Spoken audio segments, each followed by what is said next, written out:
Chapter 572. Haha, what Zhao Wujiang? He's just so. Jiao Sero couldn't help but laugh after sending Zhao Wujiang flying with one claw strike. Zhao Wujiang was quite famous in the southwest. Just based on his relationship with Duan Wuji in the White Stone Legion, Zhao Wujiang was one of the top figures in the southwest. To be able to send Zhao Wujiang, a famous figure of the Tang dynasty, flying with one palm strike was undoubtedly a great honor for Jiao Sero. If I kill Zhao Wujiang, I'll have killed 12 famous generals of the Tang dynasty. Jiasilyuo heartily laughed. Zhao Wujiang's war halo was obviously not as good as his Ziffidan's halo. At least, his attack couldn't break through Jiao Sero's clone. As one of the supreme techniques of the Great Snow Mountain Holy Temple, unless Jiasilyuo encountered someone on the level of Wang Yan or Xian Yuzhongtong, or was surrounded by many powerful experts, very few people would be able to break through his powerful defense. Zhao Wujiang, don't even think about leaving.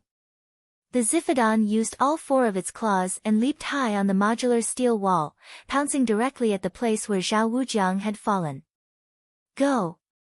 Zhao Wujiang's reaction was faster than Jiao Sero's. Before Jiao Sero could pounce, a blood-red light shot into the sky from the rolling dust, pouncing toward the mountain. Ha ha ha, you can't escape. Jiao Sero laughed loudly. His eyes narrowed, and a strong killing intent shot out from his pupils. Zhao Wujiang was still very far from the top of the mountain. Even if Wang Yan, Xian Yuzhongtong, or other generals of the Tang dynasty came to help, it would still take some time. Now is the best time to kill you. The killing intent in Jiao Sero's heart burned. Under normal circumstances, it would be very difficult to kill a person like Zhao Wujiang. Now that he was injured, his speed of escape was not fast at all. Moreover, this was the best opportunity to kill him. Die! Jiao Sero shook its claws. Rumble, rumble, rumble. The Annam Protectorate warriors of the Tang dynasty were sent flying in all directions. Protect the general. The surroundings were in chaos, and the soldiers rushed over in a frenzy. Get out of my way. Jiao Sero's earth energy exploded. His entire person was like a prehistoric giant beast. That vigorous earth energy was condensed into a solid substance. The thorny halo that was as sharp as a blade vibrated crazily. Almost no one could get within 3 feet of him. Bang! Jiasilyuo pressed his 4 claws against the ground as he chased after Zhao Wujiang. Not good, Jiao Sero is being impulsive. At the base of the mountain, Fenjie couldn't help but raise his eyebrows when he saw Jiao Sero charge into the Annam Protectorate's ranks by himself. Don't chase a cornered enemy was not only suitable for bandits, but also on the battlefield. Jiao Sero didn't even have a single guard by his side, and yet he wanted to chase after Zhao Wujiang. This was a great taboo. This guy doesn't understand the art of war. I have to get him back. Fenjie was extremely anxious. Unlike the other generals of the Uzun, Fenjie did not have a good impression of the other Uzun generals. On the contrary, he got along very well with Jiao Sero. Together, the 2 of them had killed no small number of high-ranking generals of the Tang dynasty's Annam Protectorate. On the battlefield against the Tang dynasty, their cooperation complemented each other. Wait a moment. Jelifeng called out to Fenjie. His expression was solemn as he stared in the direction of the mountain. Look over there.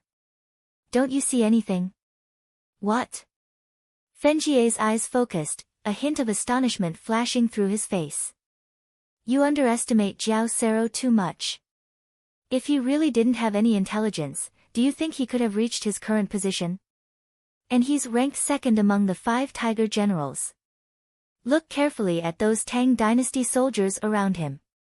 Do you really not see anything? Ah! Imperial Father, you mean? Fenjie's pupils constricted as he finally realized something. Those soldiers are charging forward to protect Zhao Wujiang with their lives. If there was an ambush, it wouldn't be like this. There are only 2 possibilities in this situation. The first is that there was no ambush at all. Jiao Sero saw this, which is why he dared to chase after Zhao Wujiang. The second is that there really was an ambush, but only Zhao Wujiang knew about it. No one else knew. Fenjie was dumbfounded. However, Jia Siluo was only recently transferred to this position. And Zhao Wujiang only appeared because of Duan Wuji. If it was the second possibility, then Zhao Wujiang would have had to have predicted that Jiao Sero would appear when he was dealing with Duan Wuji, and he would have been prepared to deliberately injure himself. But that would be too inconceivable. So I'm leaning toward the first possibility. Don't you see that Daluan Ruozhen and Hushu Wuzong are also hesitating? Jelifeng said. Fenjie turned his head and saw that Hushu Wuzong had a hint of hesitation on his face. It was clear that he was thinking the same thing. As expected. Fenjie's brow quickly relaxed. Jelifeng's eyes and ears were on all sides. Fenjie's expression had long ago fallen into her eyes, and she inwardly nodded in approval. Fenjie was the crown prince of Mengshi Zhao, and also the son he favored the most. His martial prowess was outstanding, and he had received the orthodox education of the Tang people in the capital of the Tang dynasty. He had met the holy emperor of the Tang dynasty, studied the art of war, and had some understanding of the politics of the court. At his age, there were far too few people who could match him. But the crux of the matter was that he was too young, lacked experience, and lacked tempering. He could see through many things, but he didn't see through them enough. For example, he knew that he couldn't charge in alone and penetrate too deeply into the enemy ranks, but he didn't notice the reactions of the surrounding Tang dynasty soldiers. Given Fenjie's abilities, this shouldn't have been the case. But he was too concerned and confused, lacking a bit of maturity and steadiness. This was the disadvantage of not being old and not having enough experience. That fellow Jiao Sero might really be able to kill Zhao Wujiang. Jelifeng muttered to herself as she gazed up at the mountain. The martial arts of the Great Snow Mountain Temple were completely different from those of the Central Plains, and even more so from those of Mengshi Zhao. Zhao Wujiang might be able to defeat Duan Wuji, but if he ran into the even more formidable Jelifeng, he really might suffer a crushing defeat. But even so, we can't just ignore this matter. Jai, make preparations. If the situation doesn't look good, go and support Jelifeng. Yes, Imperial Father. Fenjie immediately left to carry out the order. Wait a moment. Don't go too quickly, lest Uzun's people become unhappy. Jelifeng said. Uzun's people had acted in order to save Mengshi Zhao. If Mengshi Zhao's people acted now, it would inevitably cause Uzun's people to feel embarrassed. It would be fine if they helped, but if they didn't, it would instead cause others to feel that they had acted superfluously and would become unhappy. This child understands. Fenjie nodded and left to carry out the order. On the other side, Daluan Ruozhen and Hushu Wuzong were also conversing in Uzun's language. Fenjie left. Daluan Ruozhen's first words were, "I saw him." Hushu Wuzong nodded, his face expressionless. Their gazes were fixed on the mountain, and they didn't even turn their heads in the direction of Jelifeng and Fenjie, but their movements couldn't be hidden from them. Mengshi Zhao's crown prince seems to have a very favorable impression of Jiao Sero. Daluan Ruozhen said. That's normal. Jiao Sero is rough on the outside but delicate on the inside, so it's normal for Fenjie to act this way. Hushu Wuzong indifferently said. If Fenjie could hear their conversation, he would assuredly be shocked. Because the two were clearly talking about him. But we should also make some preparations. If Jelifeng takes action, the Tang dynasty can't just sit back and do nothing. Daluan Ruozhen lightly waved his fan. Understood. I've already made the arrangements. After saying this, both Daluan Ruozhen and Hushu Wuzong fell silent, no one saying anything else.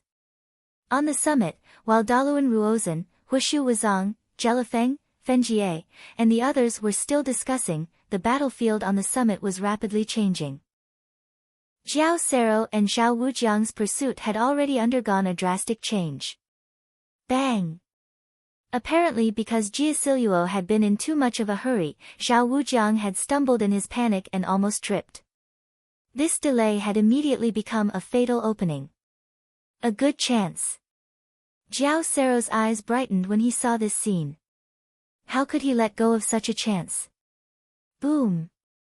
Jiao Sero's dantian shook, exploding with an earth-shaking metallic clatter that caused the earth beneath his feet to shake. Borrowing the rebounding force of this stomp, Jiao Sero's speed suddenly skyrocketed. In the blink of an eye, he chased after Zhao Wujiang at the speed of lightning. In midair, he pressed down on Zhao Wujiang's head like a mountain. Ferocious beast stomp. Jiao Sero's entire body's strength condensed into one, emitting an ancient bestial roar in the air. A huge ferocious beast's claw the size of a small mountain appeared in the air and pounced at Zhao Wujiang. Ha ha ha, the 12th. Jiao Sero laughed heartily. Zhao Wujiang at his peak was not his match, not to mention now that he was injured. Ha ha ha, good. Just when Jia Siluo was about to accelerate and catch up, the eyes of Zhao Wujiang, who had been stumbling around in a panic, suddenly shone with a light even more dazzling than the sun. Jiao Sero, you've been tricked. Boom! A blood-red flame rose into the sky. In Jiao Sero's eyes, the injured Zhao Wujiang suddenly turned his palm over and pressed it under his body. In an instant, he and his horse became one. He exerted all his strength and pounced at Jiao Sero in the air at the speed of lightning. Almost at the same time, a few loud bangs came from Jiao Sero's ears. In Jiao Sero's perception, a few unusually powerful figures suddenly appeared among the vast Tang dynasty soldiers. He did not know how long they had been lurking there. It was only at this moment when he followed Zhao Wujiang into the ambush that they launched the ambush. Jiao Sero, give me your life. Boom! In the deafening roar, a fierce qi soared into the sky. That qi was extremely terrifying. It was so sharp that it seemed to tear the sky apart. Iron Spear Luo. Jiao Sero's heart turned cold. A thought flashed across his mind. In the entire Annam Protectorate, only that Iron Spear Invincible, Luoji, could emit such a terrifying qi. I've been ambushed. Just as this thought flashed across his mind, from all directions, Zhao Wujiang, Luoji, Su Shiping, Su Anduan, as well as Zhang Long, Zhao Hu, Qin Qiong, Li Ji, Fang Tang, and Zhou Han, the 6 elites of the Black Dragon Gang, attacked at the same time. The 10 of them had surrounded Jia Siluo, cutting off all his paths of retreat. Although Zhao Wujiang and Luoji were the strongest among the 10, the real killer move was not Zhao Wujiang or Luoji. It was Su Shiping, Su Anduan, as well as Zhang Long, Zhao Hu, Qin Qiong, Li Ji, Fang Tang, and Zhou Han. Looking down from the sky, the 8 people's bodies shone brightly. Everyone's stellar qi seemed to fuse into one, and within the stellar qi, the illusion of a black scythe could be vaguely seen. Chapter 573. There were many joint offensive formations in this world, especially in the military. Be it the Tang dynasty, the Uzun, or the Mengshi Zhao, they all had such joint offensive formations, be it in the open or in the dark. By gathering the strength of many weaklings and using the power of the formation, one could challenge or even kill a stronger opponent. However, this kind of joint offensive formation wasn't easy to cultivate. It required great teamwork and teamwork. Thus, up until now, joint offensive formations had only been circulating in a small circle. It was only after the otherworldly invaders appeared that joint offensive formations became widespread. All the martial artists on the continent, be it the Tang dynasty, the Uzun, the Eastern and Western Turkic Khaganate, or even the Abbasid Caliphate and Karak Spazinu, realized that their attacks weren't very effective against the otherworldly beings. All of the attacks on them or the otherworldly invaders were only half the effect. Thus, everyone had no choice but to think of other methods. It was at that time that small-scale joint offensive formations suddenly became widespread. Be it the Tang dynasty of the Central Plains or the surrounding foreign countries, all of the empires and civilizations focused a large amount of manpower and resources on researching and developing joint offensive formations. A large number of formation combination techniques were invented at that time. Within a short period of time, this kind of small-scale formation combination technique had reached its peak, and the Death Sickle was one of the most outstanding of them all. Even though time was short, and Su Shiping, Su Anduan, Zhang Long, Zhao Hu, Chen Qiong, Li Ji, Fang Tang, and Zhou Han hadn't undergone the strict training of Death God yet, the 8 of them were more than enough to deal with a Jiao Sero from the Great Snow Mountain Temple. Boom! Zhao Wujiang and Luoji worked together with Su Shiping, Su Anduan, and the others in their Death God Scythe joint offensive formation. In the blink of an eye, the 10 of them had surrounded the enemy. Even if Jiao Sero was prepared, it was already too late. Ah! The astral wind was strong, and the chi of the 11 people clashed fiercely in the void. With a shrill scream, Jiao Sero's huge, Zifidon, incarnation was forcefully destroyed. The chi dissipated, and Jiao Sero directly exploded from the form of a Zifidon into his human form. Puff! Blood splattered everywhere, and a dark red spear tip that was dripping with blood pierced into Jiao Sero's chest. The spear missed his heart by a hair's breadth, piercing through his internal organs and coming out from his back. Luoji. Invincible Luoji. In the entire Annam Protectorate, only Luoji Iron Spear could execute such a powerful spear technique that completely ignored Jiao Sero's powerful physical body and astral energy protection. Wang Chang's Wuzi Steel Spear, combined with Luoji Iron Spear's terrifying spear technique, directly pierced through Jiao Sero's Danzhong acupoint, tearing apart his internal organs. What was even more frightening was that Luoji Iron Spear's extremely condensed and powerful astral energy had already entered Jiao Sero's body when the spear pierced through, blasting into his limbs, bones, and meridians. Jiao Sero! General! Waves of roars came from all directions. From afar, the eyes of many Uzan warriors instantly turned red. Suddenly. Too suddenly. Jiao Sero had clearly been the one in pursuit, and he had been incomparably valiant, unstoppable in his path, killing gods and Buddhas alike. And just when it seemed like he was about to take Zhao Wujiang's life, the situation had suddenly reversed. Jiao Sero had gone from being the one in pursuit to the one being chased and ambushed. From the moment he leaped from the ambush to the moment he leaped into the air, before many people could even react, Luoji's invincible spear art had already pierced through Jiao Sero's Danzhong acupoint, killing him in a single blow. At the base of the mountain, the Mengshi, Yusang commanders felt like their hearts were about to stop. An ambush. From start to finish, this had been an ambush. Zhao Wujiang's injury and defeat had all been an act, all for the sake of drawing Jiao Sero into the trap. Damn it! We've been tricked. Daluan Ruozen's pupils contracted, and the fan in his hands suddenly stopped moving. He raised his head and looked at the skinny young figure at the top of the mountain. Although Iron Spear Luo was famous for his spear arts, he was not known for his intelligence. Zhao Wujiang would never have expected that the one to appear after a few rounds of intense battle would be Jiao Sero.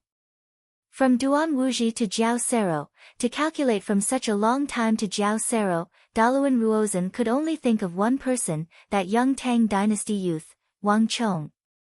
I've been tricked by him. Daluan Ruozen's robes fluttered, and his right hand held onto the feather fan. This was the first time he had lost his balance. In this world, there were very few things that could make him lose his balance, but this was definitely one of them. Daluan Ruozen's loss of balance was definitely not because of Jiao Sero. Jiao Sero was only a trigger. The real reason was that Daluan Ruozen felt that he had met a real opponent. Jiao Sero was sent out by Hushu Wuzong at the last minute. From the White Stone Legion's attack, to Duan Wuji's appearance, and then to Jiao Sero's attack, to be able to think of scheming against Jiao Sero in such a long time span while using Zhao Wujiang, this was definitely not something that an ordinary person could do. Daluan Ruozen did not understand military affairs. But this time, it had nothing to do with military affairs. Dalawan Ruozan felt that he had encountered an opponent that was exactly the same as him. Even if the opponent was not at the same level, they were definitely at the same level of intelligence. This brat, I can't let him live any longer. Dalawan Ruozan's pupils constricted, and his heart blazed with killing intent. He had originally been thinking that, if possible, he would take this brat's life and seize his knowledge of the art of war. But now, Dalawan Ruozan had changed his mind. An opponent of this level could not be allowed to live. He had to be eliminated as quickly as possible. Cack-clack.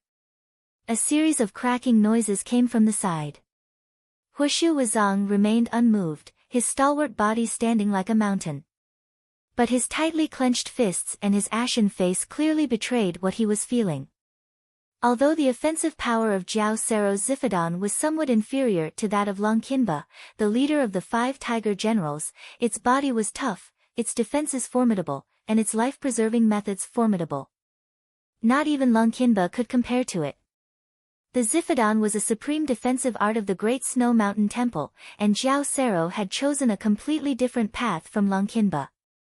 It was precisely for this reason that neither Dalawan Ruozan nor Huishu Wuzong had been very worried when Jiao Sero had pursued Zhao Wujiang. But the scene before him was not what Huishu Wuzong had expected. Order Huobao Guiyuan to prepare to attack. Yes, milord. Putting aside the movements at the base of the mountain, Jiao Sero's situation had left everyone dumbfounded. Ah!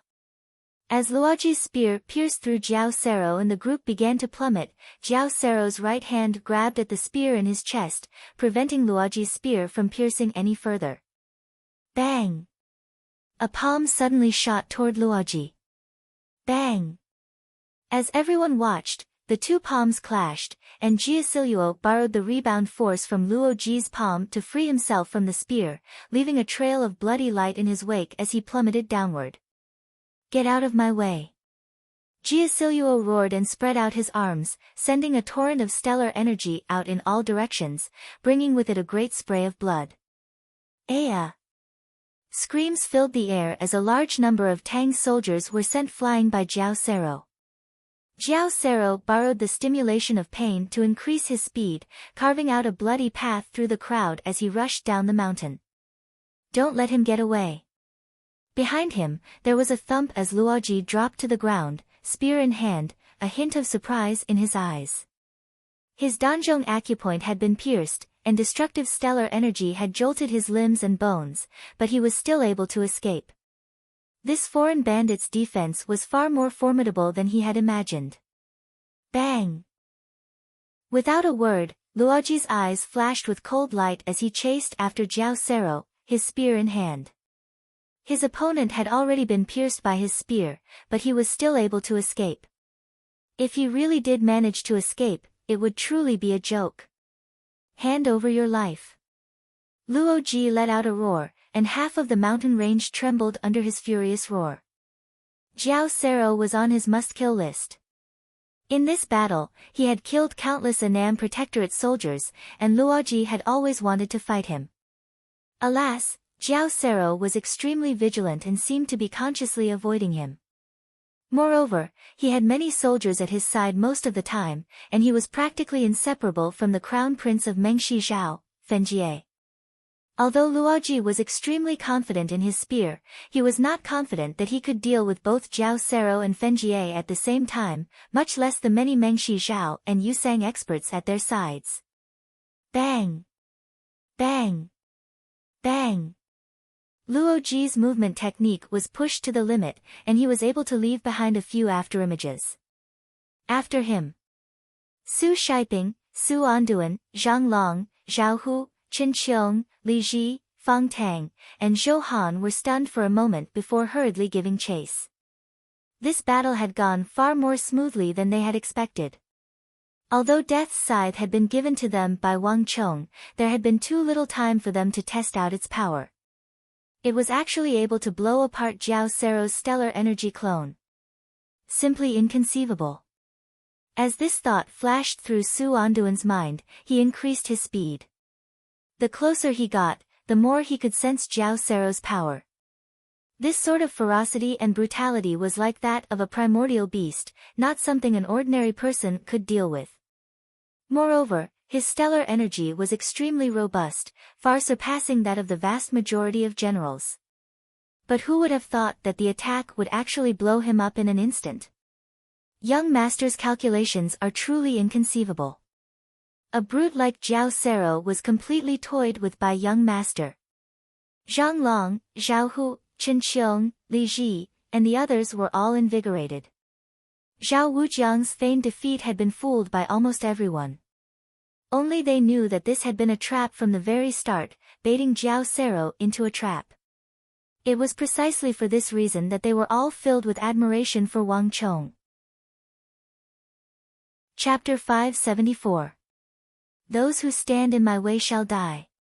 Putting aside Zhang Long, Zhao Hu, Chen Qiong, Li Ji, and the others in the back, Jia Siluo was roaring at the front, dragging a bloody path behind him as he charged with all his strength. Impossible! Impossible!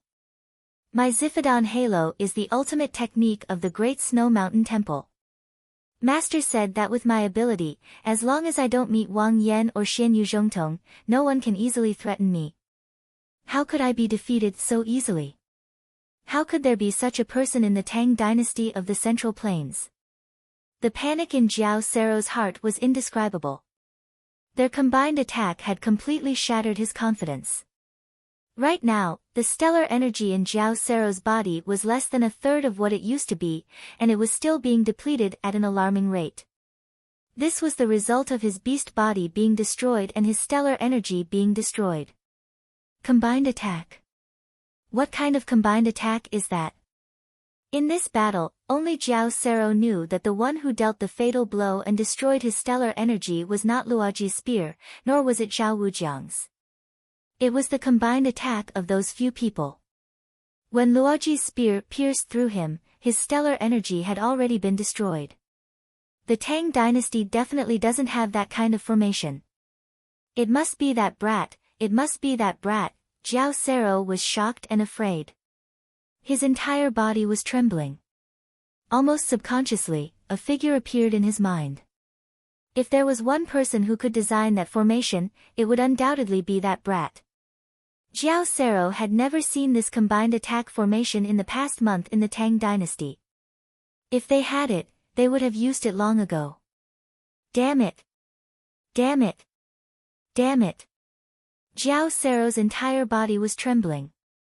There was no anger in his heart, only deep fear. He was sure that the reason why Zhao Wujiang had feigned defeat to lure him was definitely that young man's idea. In Jiao Sero's entire life, he had never been so afraid of a youth who was inferior to him. Although the young man's strength was obviously weaker than him, Jiao Sero couldn't bring himself to take revenge at all. He was only left with a deep fear. He wanted to leave this mountain far away from him. From his battle with Fenjie to being ambushed in the rain, to being ambushed by Zhao Wujiang and 10 others. Jiao Sero no longer had any desire to fight in front of this youth. Jiao Sero had experienced such a feeling before. That was when he was the Prime Minister. Boom! A peal of thunder came from the base of the mountain. The neighing of countless horses mixed with the clattering of armor. Jiao Sero could sense that the great general's side had begun to move. A new batch of Uzun cavalry and experts were charging up the mountain, but it was already too late. I have to hurry back to the main army. Only by returning to the Mengshi, Yusang army will I be able to fight for a chance at survival. Jiao Sero's heart was thumping, the thick scent of death wafting from his nose. Never before had Jiao Sero felt so close to death. That sharp aura was like a blade on his back, following him like a shadow. No matter how he ran, he could not shake it off. Hand over your life. Suddenly, an earth-shattering roar rang out. After such a long time, Luo Ji had finally caught up from behind. Clang! A dragon's cry resounded through the air. As countless people watched, Luoji stomped his foot, his entire body shooting into the air like a cannonball. The spear in his hand danced to its limit. It was no longer a spear, but a dragon, a flood dragon that had soared into the sky from the depths of a lake. Roar! Luoji's eyes chilled as he leaped into the air. The spear in his hand let out a long cry, transforming into a flood dragon that shot toward Jiao Sero's back. Not good. Jiao Sero was stunned, his soul leaving his body. In the past, he might have been able to block Luoji's spear, but now, his strength was simply not enough. Hong! No one noticed that an Uzun scimitar had come flying out of nowhere and struck Luoji's spear. That spear, imbued with destructive energy, was sent flying. Protect the general. A war horse neighed. An Uzun general with a mustache narrowed his eyes and suddenly became one with his horse. He brushed past Jiao Sero and rushed toward Luoji in the air. Ku Batua. Jiao Sero's eyelids twitched, and he was stunned. He knew this general, but this general was definitely not under his command. However, Ku Batua did not understand Jiao Sero. Clang! Before he arrived, he had already slashed his scimitar at Luoji. Presumptuous. Luoji's strength was so strong that even Jiao Sero had to be wary of him, not to mention these Uzun generals. Bang! With just one palm strike, the horse's head was smashed. The tall and sturdy Highland steed, along with the Uzun general, were sent flying by Luoji. However, just as one Uzun general was sent flying, a series of neighs cries could be heard. In an instant, another 7 or 8 Uzun generals on Highland steeds rushed over. These Uzun generals had fierce looks in their eyes. They were brave and aggressive, and there were thorny halos under their feet. They were fighting with their lives on the line. Luoji had blocked 5 or 6 ferocious Uzun generals in a row, but facing so many fearless Uzun generals, even someone like Luoji, who had peerless spear skills, was momentarily held back and could not continue to chase after Jiao Sero. Bang, bang, bang. Luoji wasn't the only one who was held back. These Uzun generals who had appeared out of nowhere rushed over. Su Shiping, Su Anduan, Zhang Long, Zhao Hu, Qin Xiong, Li Ji, all the people who were chasing after Jiao Sero were stopped. Damn it!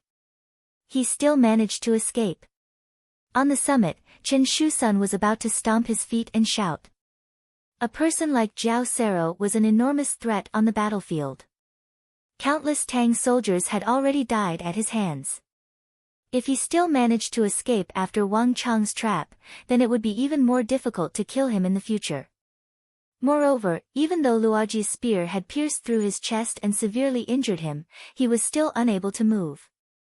However, this kind of injury was not enough to kill him.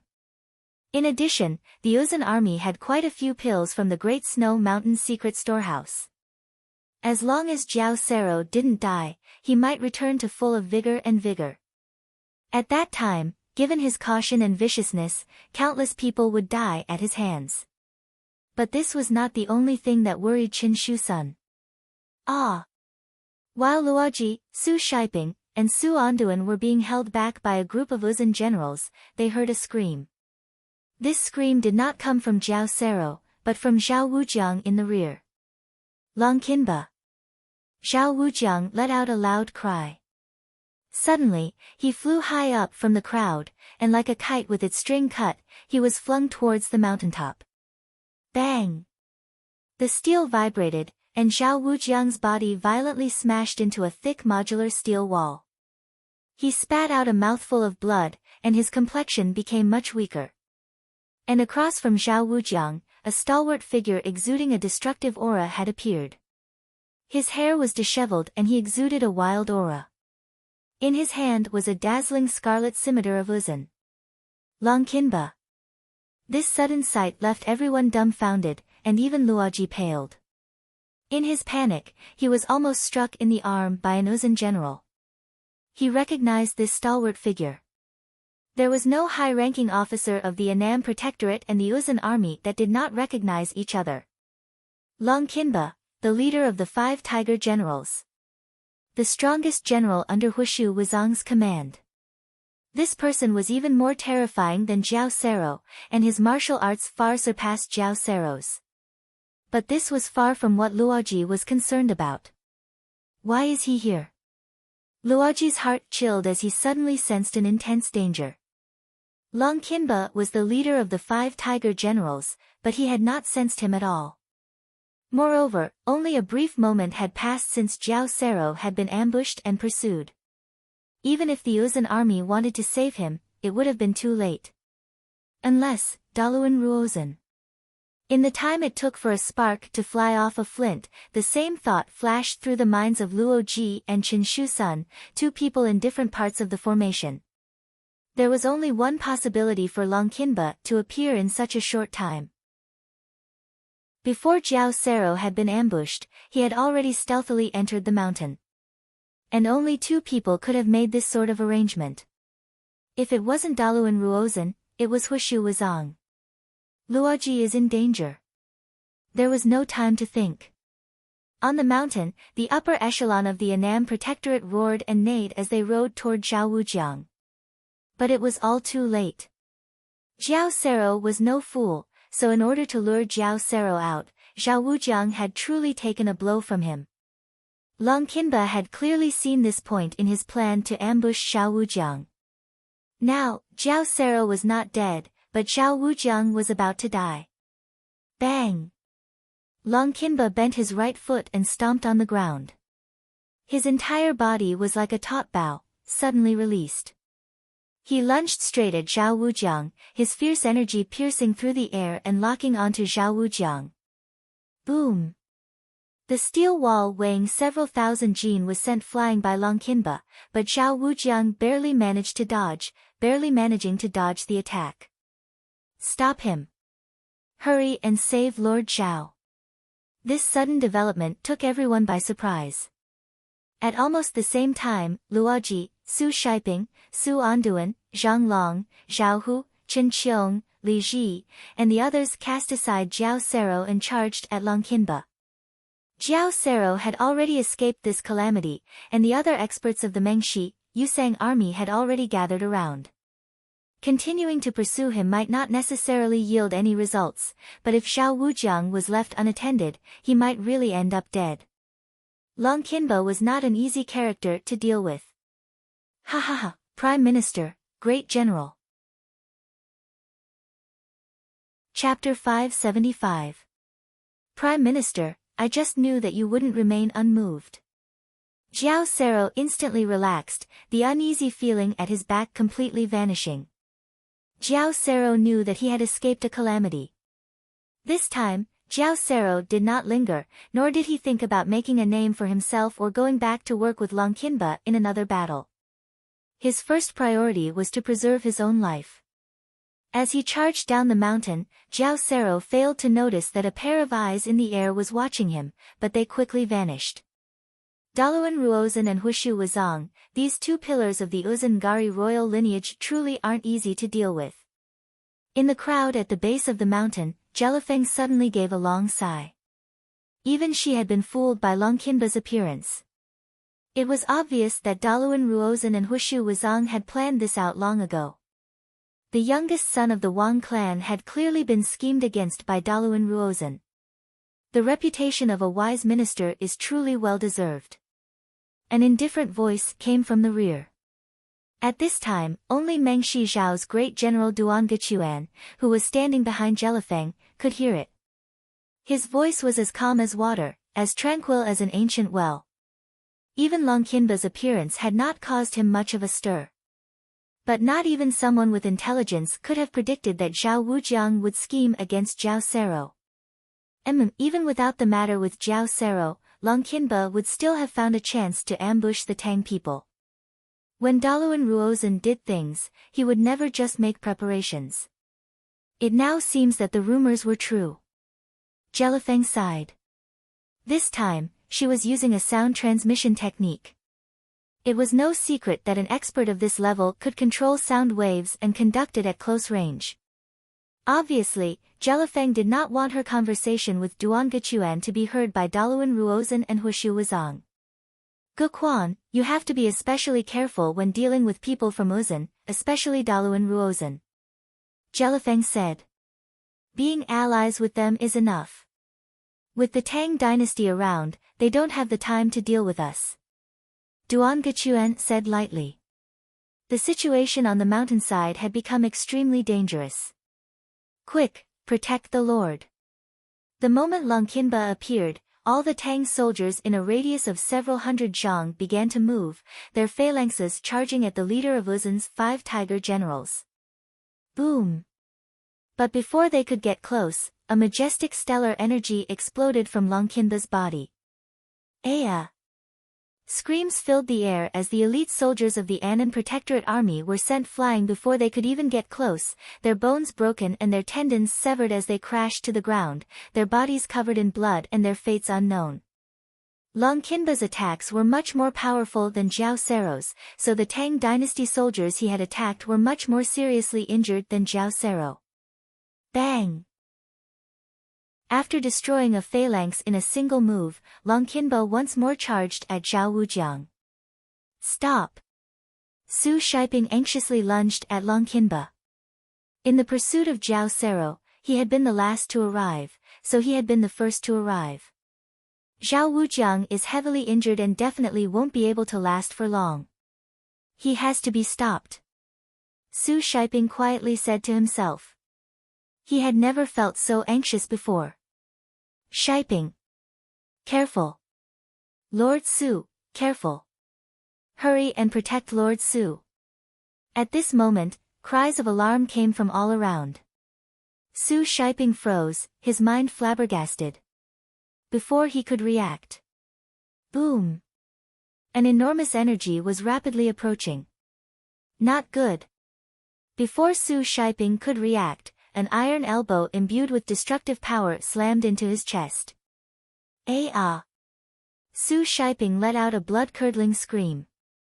Half of his chest caved in on the spot, and blood spurted out from his mouth. Die! In the air, Longqinba did not pursue Zhao Wujiang. Instead, he suddenly turned around and struck Su Shiping with his elbow, sending him flying. Catch my lord! Everyone paled in fright as the Annan Protectorate soldiers rushed forward to catch Su Shiping. In the air, Luoji, his eyes red, also charged forward. Stop! Raising his spear, Luoji leaped forward to block Longqinba's saber strike at Su Anduan. Dang! As the saber and spear clashed, Luoji's hand went numb and he was forced back 7 or 8 steps. Meanwhile, Longqinba stood like a mountain, sneering at Luoji. Oh no! At that moment, Luoji's heart was incomparably heavy. Longqinba's attacks were even sharper and fiercer, his strength firmly suppressing him. But this was not what Luoji was most worried about. Young master's formation has been broken by him, a thought flashed through Luoji's mind. Longqinba was much more crafty and difficult to deal with than Zhao Sero. On the surface, he pretended to deal with Zhao Wujiang, but in reality, he had seriously injured Su Shiping with a single move. As soon as Su Shiping was seriously injured, the 8 people's joint attack formation immediately collapsed. And without young master's formation, the scythe of the death god, everyone present, including himself, would find it very difficult to deal with the leader of Uzun's 5 tiger generals. Humph.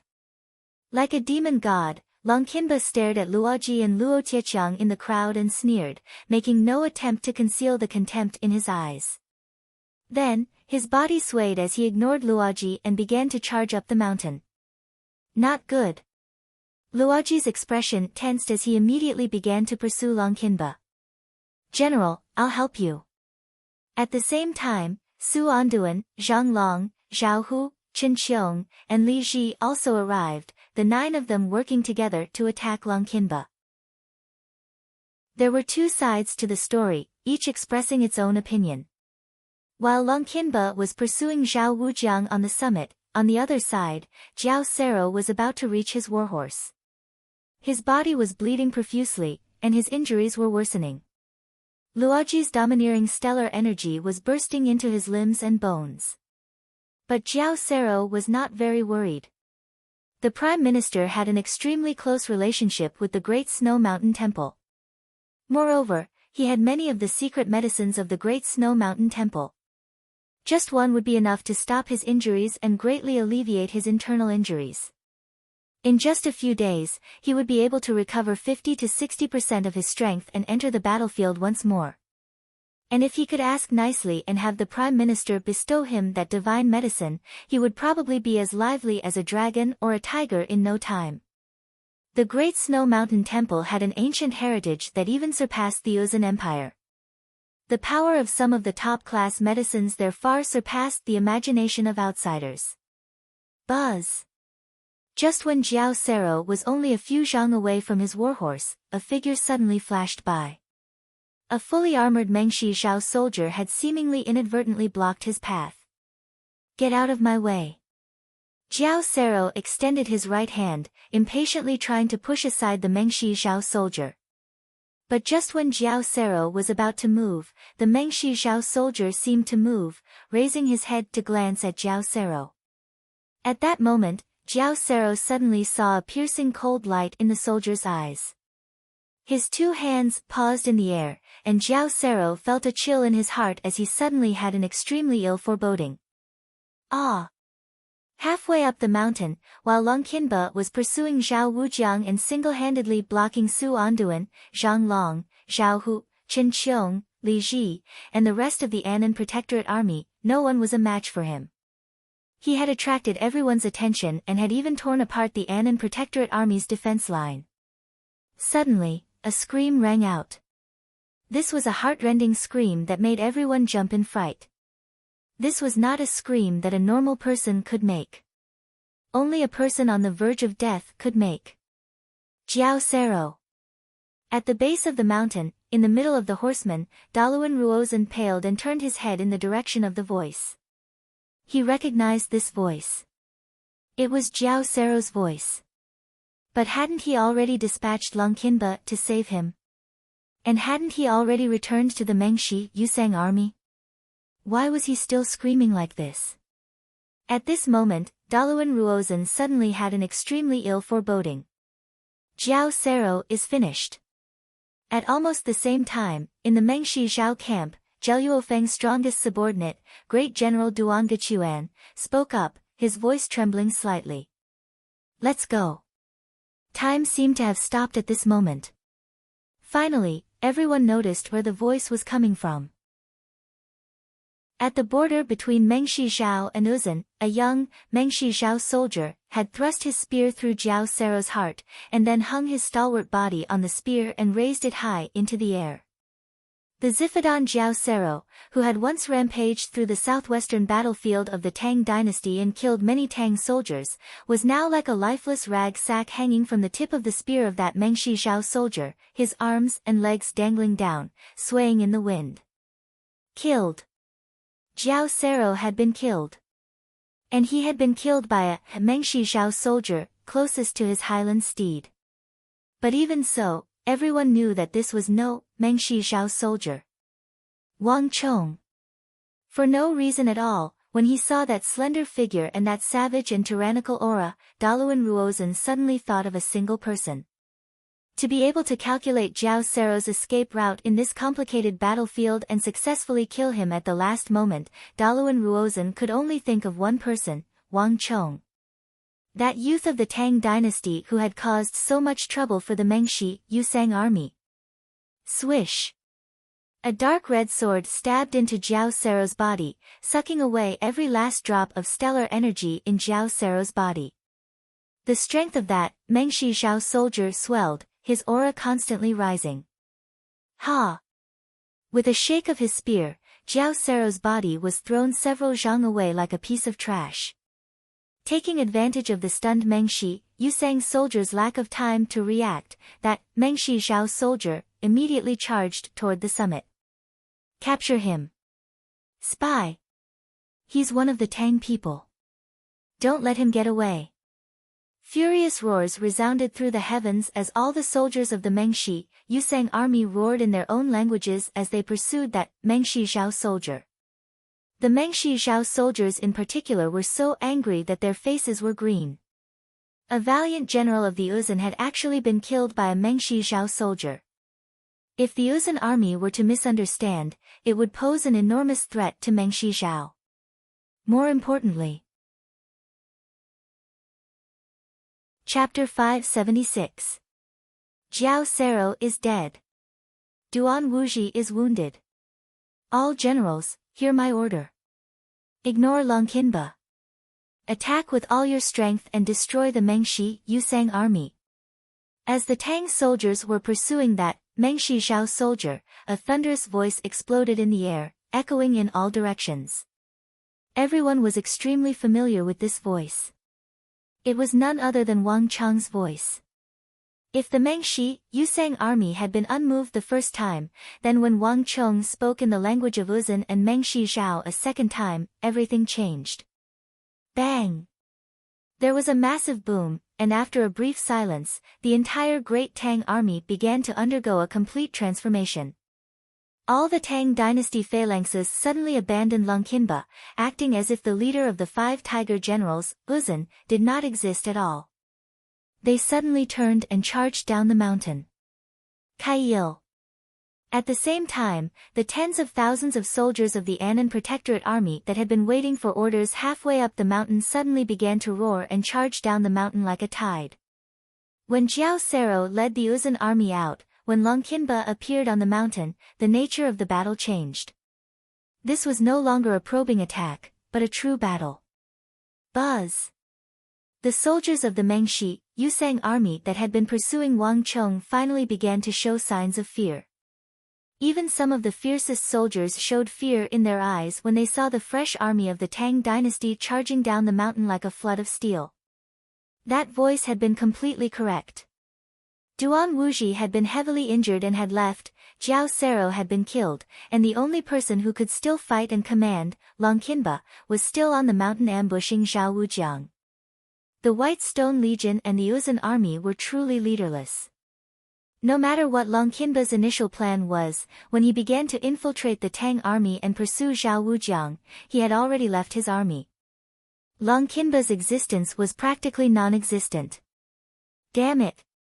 In the roiling tide of people, Longqinba's body was like that of a behemoth, his tyrannical aura intimidating. But at this moment, when he saw that flood of steel howling down the mountain, Longqinba couldn't help but grimace, a hint of apprehension appearing in his heart. Even ants could bite an elephant to death. Given the current situation, no matter how strong he was, if he could not retreat in time, once he went too deep, it would be too late for him to retreat when people at the level of Wang Yan and Xian Yuzhongtong appeared. Although Wang Chong had said that he was ignoring him, this made Longqinba even more apprehensive. Humph! No matter what, let's kill Zhao Wujiang first. Longqinba's expression hardened as he finally made his decision. No matter what decision the Tang dynasty made, he had to kill Zhao Wujiang first. Jiao Sero was dead, and Zhao Wujiang had to die as well. Moreover, he was heavily injured and not far from death. Buzz! Longqinba brought his palms together. Clang clang clang. There was a shrill clattering of metal, like the turning of gears. Behind Longqinba, a massive 10-armed Bodhi tree appeared. The 10 sword-like dark golden arms spread open like a dark golden sun, blooming in the void. At the same time, a series of grinding sounds came from under Longqinba's feet. Supported by the light of the black thorn, Longqinba seemed like a demon god. Boom! Longqinba's body swayed, and then a black storm swept through the area. Boom boom boom. Fierce winds swept through the area, sending Luoji, Su Anduan, the other core members of the Black Dragon Bandit, and even the surrounding warriors of the Annan Protectorate of the Tang dynasty were all sent flying. Longqinba's strength had already reached a level that would make anyone pale in shock. Clang! A cold light flashed through the air as Longqinba leaped forward, his Uzun scimitar leaving a long scar in the air as he slashed at Zhao Wujiang Tensum Zhang away. This scimitar was swift and fierce, and the moment it appeared, it stirred up a fierce gale that seemed capable of tearing apart the sky. After suffering Longqinba's sneak attack and the injuries he had suffered while fighting Jia Siluo, Zhao Wujiang had already exhausted all of his stellar energy and was powerless to dodge. Just as Zhao Wujiang was about to die to Longqinba's scimitar, boom!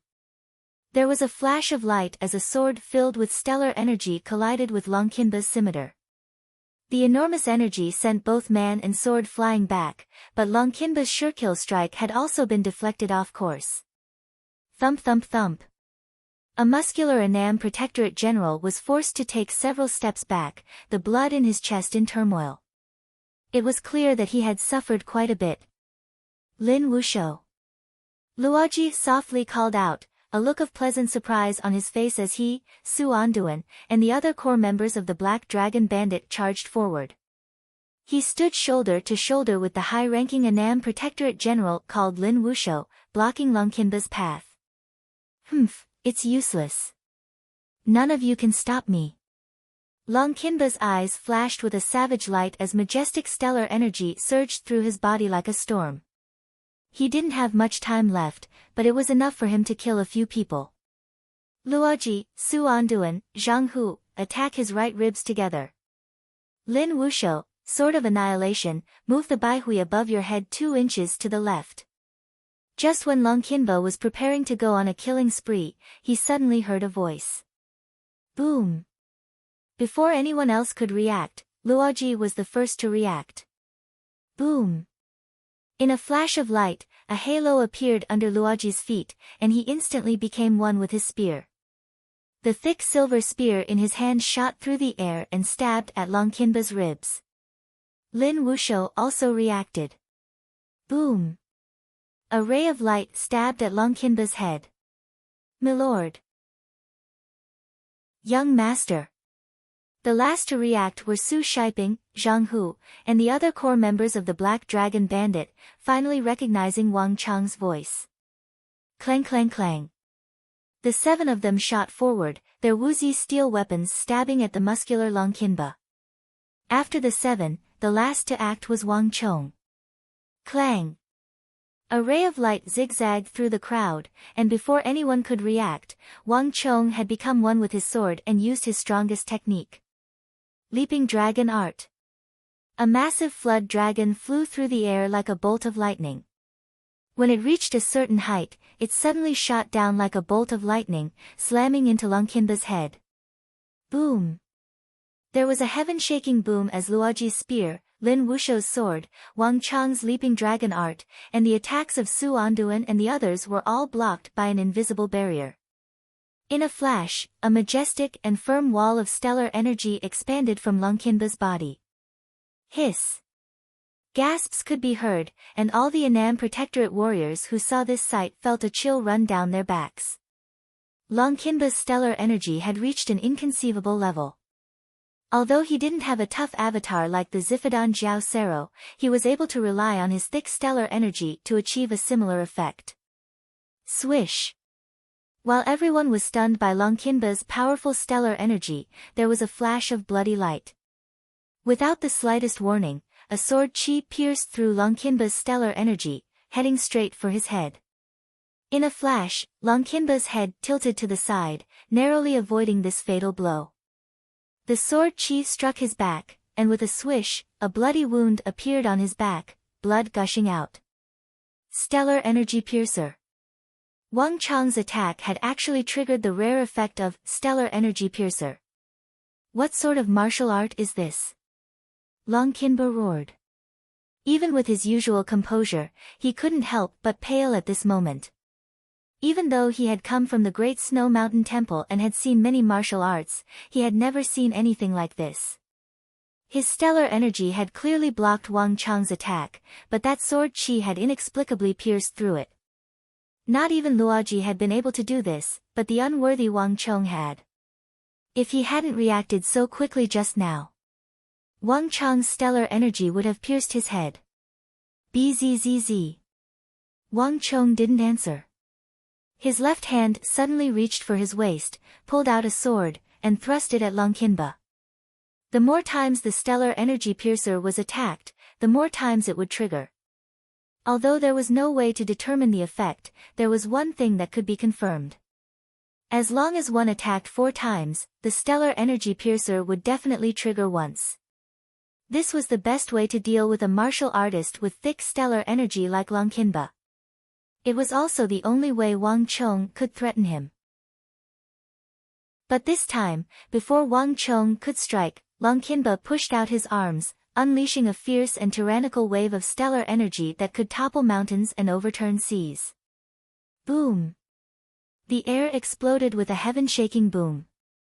Wang Chong, Luoji, Lin Wushou, Su Anduan, everyone was sent flying. Long Kinba's strength had reached an inconceivable level. But this time, there was no joy on Long Kinba's face, much less any of his previous composure. Damn it, this brat's skill in the art of war is one thing, but just where did he learn this bizarre technique? Long Kinba stood like an iron tower on the slope, his frightening eyes fixed on Wang Chong, making no attempt to conceal the killing intent in them. With Wang Chong's participation, this battle had suddenly become extremely disadvantageous to him. It wasn't just because of Wang Chong's bizarre and indefensible stellar energy piercer. More importantly, all of the places that Wang Chong had pointed out were weak points that he had yet to master. The martial arts of the Great Snow Mountain Temple were famed for their formidable prowess, but they were also famed for their difficulty in cultivating them. Long Kinba had cultivated for 10-some years and had long ago reached the level of major success, but he was clearly still some distance away from the level of perfection. And below his ribs and at the top of his head were precisely the weak points that he had yet to master. Anyone else would have been fine, but Wang Chong had even pointed out 2 inches to the left of the baihui above his head. Long Kinba couldn't help but feel apprehensive. Because that was where his fatal weakness lay. In a flash, Long Kinba's heart seethed with killing intent. But Wang Chong had apparently anticipated this move. He was standing behind Luoji and Lin Wushou, making it impossible for Long Kinba to strike even if he wanted to. Long Kinba, retreat! All of a sudden, a thunderous voice rang out. At the base of the mountain, Hushu Huizong, who had been standing like an immovable mountain this entire time, suddenly stepped forward and gave an order in Tibetan. Buzz! This order was so sudden that let alone Long Kinba, even Wang Chong was shocked. Chapter 577. What a pity! Wang Chong couldn't help but sigh as he watched Long Kinba suddenly charge down the mountain. That's right. Truly a pity. If he had waited just a little longer, Long Kinba wouldn't have been able to escape. Although he didn't react in time, Hushu Wuzong reacted. Luoji added. What a pity for this chance. A voice came from nearby. In the rear of the army, 50-some zhang from Wang Chong's group, one figure after another slowly walked out. Now that Long Kinba had left, these people no longer needed to conceal their auras. Storm after storm of energy began to rise from their bodies. All of them had an aura that was not one bit inferior to that of Luoji or Lin Wushou. It was obvious that these people were the highest-ranking generals of the Annam Protectorate. The Annam Protectorate didn't have many other things, but it had the most high-ranking generals. If Long Kinba had reacted just a little later, the 10-some generals working together with Wang Chong, Luoji, and the thousands of Annam Protectorate elites around them would have been more than enough to keep Long Kinba here. Kaiyil. Only after escaping from the battle and hearing the roars of fighting did they realize the thick aura of the battlefield. Without Duan Wuji, without Jiao Sero, and even with Long Kinba's retreat, the remaining White Stone Legion and Uzun cavalry could no longer hold against the charge of the Annam Protectorate and began to retreat down the mountain like the receding tide. Young master, what do we do now? Everyone turned to Wang Chong. If Hushu Wuzong wants to retreat, do you think he can retreat without leaving something behind? Wang Chong, still wearing the armor of the Mengshi Zhao soldiers, sneered as he looked down the mountain. In the previous defeat, the Mengshi, Yusang army had been so densely packed that they had reached the midpoint of the mountain. On the surface of the mountain were 80 to 90,000 Mengshi, Yusang soldiers. Wang Chong's initial strategic goal had been achieved. At a time like this, Hushu Wuzong would be underestimating him if he wanted his army to retreat easily. Activate the plan. Generals, return to your positions and begin the harvest. Yes, young master, that everyone had complete trust in Wang Chong. One by one, they turned around and left. Even Luoji had left. At least Zhao Wujiang and Su Shiping, who were seriously injured, would be taken care of. Shouts and shouts could be heard from the base of the slope. The Tang dynasty soldiers charging down from the summit had already delayed a large number of Mengshi, Yusang soldiers. Almost there. Wang Chong smiled coldly, and then began the most important scene of this battle. Bang! Wang Chong raised his right foot high and then stomped it down. Rumble. The entire world fell silent, and even time seemed to stop. As Wang Chong's right foot descended, ripples began to spread out from Wang Chong's foot. Wherever these ripples passed, the Tang dynasty soldiers showed no reaction. However, 100 zhang from Wang Chong, a Mengshi Zhao soldier's foot flashed, and a milky white halo suddenly appeared. Then a second, a third, a fourth. In the end, the halo spread from the entire White Stone Legion to all the Uzan soldiers on the mountain. Without any warning, all the Mengshi, Yusang soldiers on the surface of the mountain suddenly dropped in strength, their cultivation dropping by several levels. What's going on here? Everyone paled in fright. The Mengshi, Yusang soldiers had originally been around the same level as the Annam Protectorate soldiers, but now, their strength had dropped by several levels. Their strength, speed, and dexterity were all reduced, and even their speed of escape was clearly reduced. No one had expected this. On the other side, all the Tang dynasty soldiers of the Annam Protectorate were invigorated. As mortal enemies of the southwest, the Mengshi Zhao soldiers and the Uzan soldiers were all too familiar with each other. The change in the Mengshi, Yusang army was immediately sensed by the Annam Protectorate of the Tang dynasty. Kaiyil! Kaiyil! A heaven-shaking war cry resounded through the sky. All the Annam Protectorate soldiers were invigorated and began to madly attack. Bang bang bang! One after another, Mengshi Zhao and Uzan soldiers fell. These opponents who had been like gods of slaughter suddenly became incredibly weak. Their defeat and the massive drop in strength meant that in just a few moments, the Mengshi, Yusang army had lost nearly 10,000 soldiers. Run! Panic spread through the Mengshi, Yusang army like a plague. Even the valiant Uzan cavalry began to panic. Kill! The Mengshi, Yusang army fled in a frenzy while the Annam Protectorate soldiers pursued from behind. Corpses piled up on the ground, blood gushing out like rivers.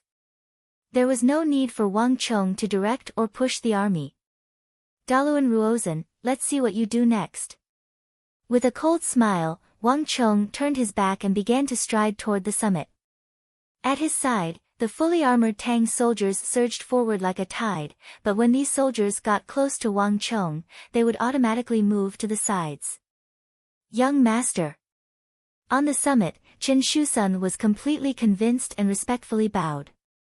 This attitude was even more respectful than when he was facing Xianyu Zhongtong or Wang Yan. In this aspect, Chen Shusun was completely subservient to Wang Chong. Daluan Ruozan had arranged for Long Qinzan to infiltrate the army in order to gain the upper hand by a show of strength and kill the great Tang commanders, but in the end, he had failed by a single move. Not only had his plan been foiled, he had even lost Jiasiluo. Jiao Sero had escaped calamity after calamity, finally retreating to the ranks of the Mengshi, Yusang army. He was only several zhang away from his mount, but in the end, he had still fallen in front of Wang Chong. From start to finish, he had never been able to escape Wang Chong's schemes. This valiant Uzan general who had killed countless Tang dynasty soldiers since the War of the Southwest had ultimately fallen to Wang Chong. If Wang Chong had not killed him, who knew how many more people would have died at his hands? There's no need for such courtesy. Wang Chong waved his hand, taking off the Mengshi Zhao helmet from his head and tossing it to the side. In the battle with Fengjie, he had obtained several pieces of Mengshi Zhao armor, and now they were finally put to use. In the war between the Tang dynasty and Mengshi Zhao had disguised themselves as Tang people many times to gather information, spy, and even assassinate. Mengshi Zhao knew how to use this tactic, and Wang Chong was simply giving them a taste of their own medicine. After taking off the Mengshi Zhao armor, Wang Chong extended his right hand to the banner on the summit, to the other Wang Chong standing motionless on the banner.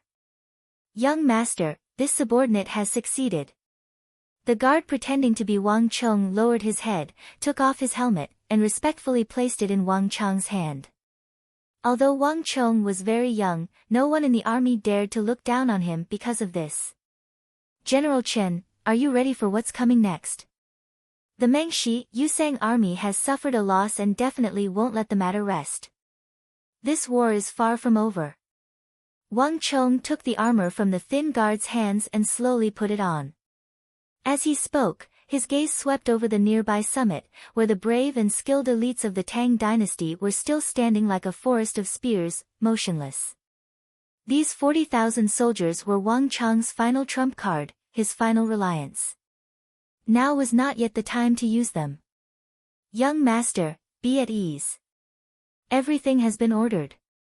Chen Shusun sternly said. He was currently treating Wang Chong like a god. No matter what order Wang Chong gave him, even if he was told to jump off a cliff, Chen Shusun would do it without hesitation. Wang Chong only smiled and gave a slight nod of his head, saying no more. Daluan Ruozhen, it's your turn. Zhao Wujiang and Jiao Sero had only been the first clash between Wang Chong and Daluan Ruozhen, the intelligent Uzhen. This was only the second. Wang Chong was well aware that he had completely attracted the attention of this Uzhen prime minister of the Ngari royal lineage. Long Qinba's appearance was the best proof of this. I'm truly looking forward to it. Daluan Ruozhen, with me here, you will never succeed. Wang Chong once more stood on the summit, gazing at that figure at the base of the mountain, wearing a wide-sleeved robe and a feather fan. Even to great generals of the Central Plains like Geshu Han and Fomin Linta, Daluan Ruozhen was an extremely difficult existence to deal with. In the War of the Southwest, it was said that Uzhen had moved south at the request of the king of Mengshi Zhao, Jelifeng. But to Wang Chong, even without Jelifeng's request, Uzhen would still have moved south. The more than 200,000 cavalry had left the plateau and descended had all been orchestrated by Daluan Ruozhen. Huishu Wuzong was nothing more than a sharp blade in his hands. The southwest was far from his goal.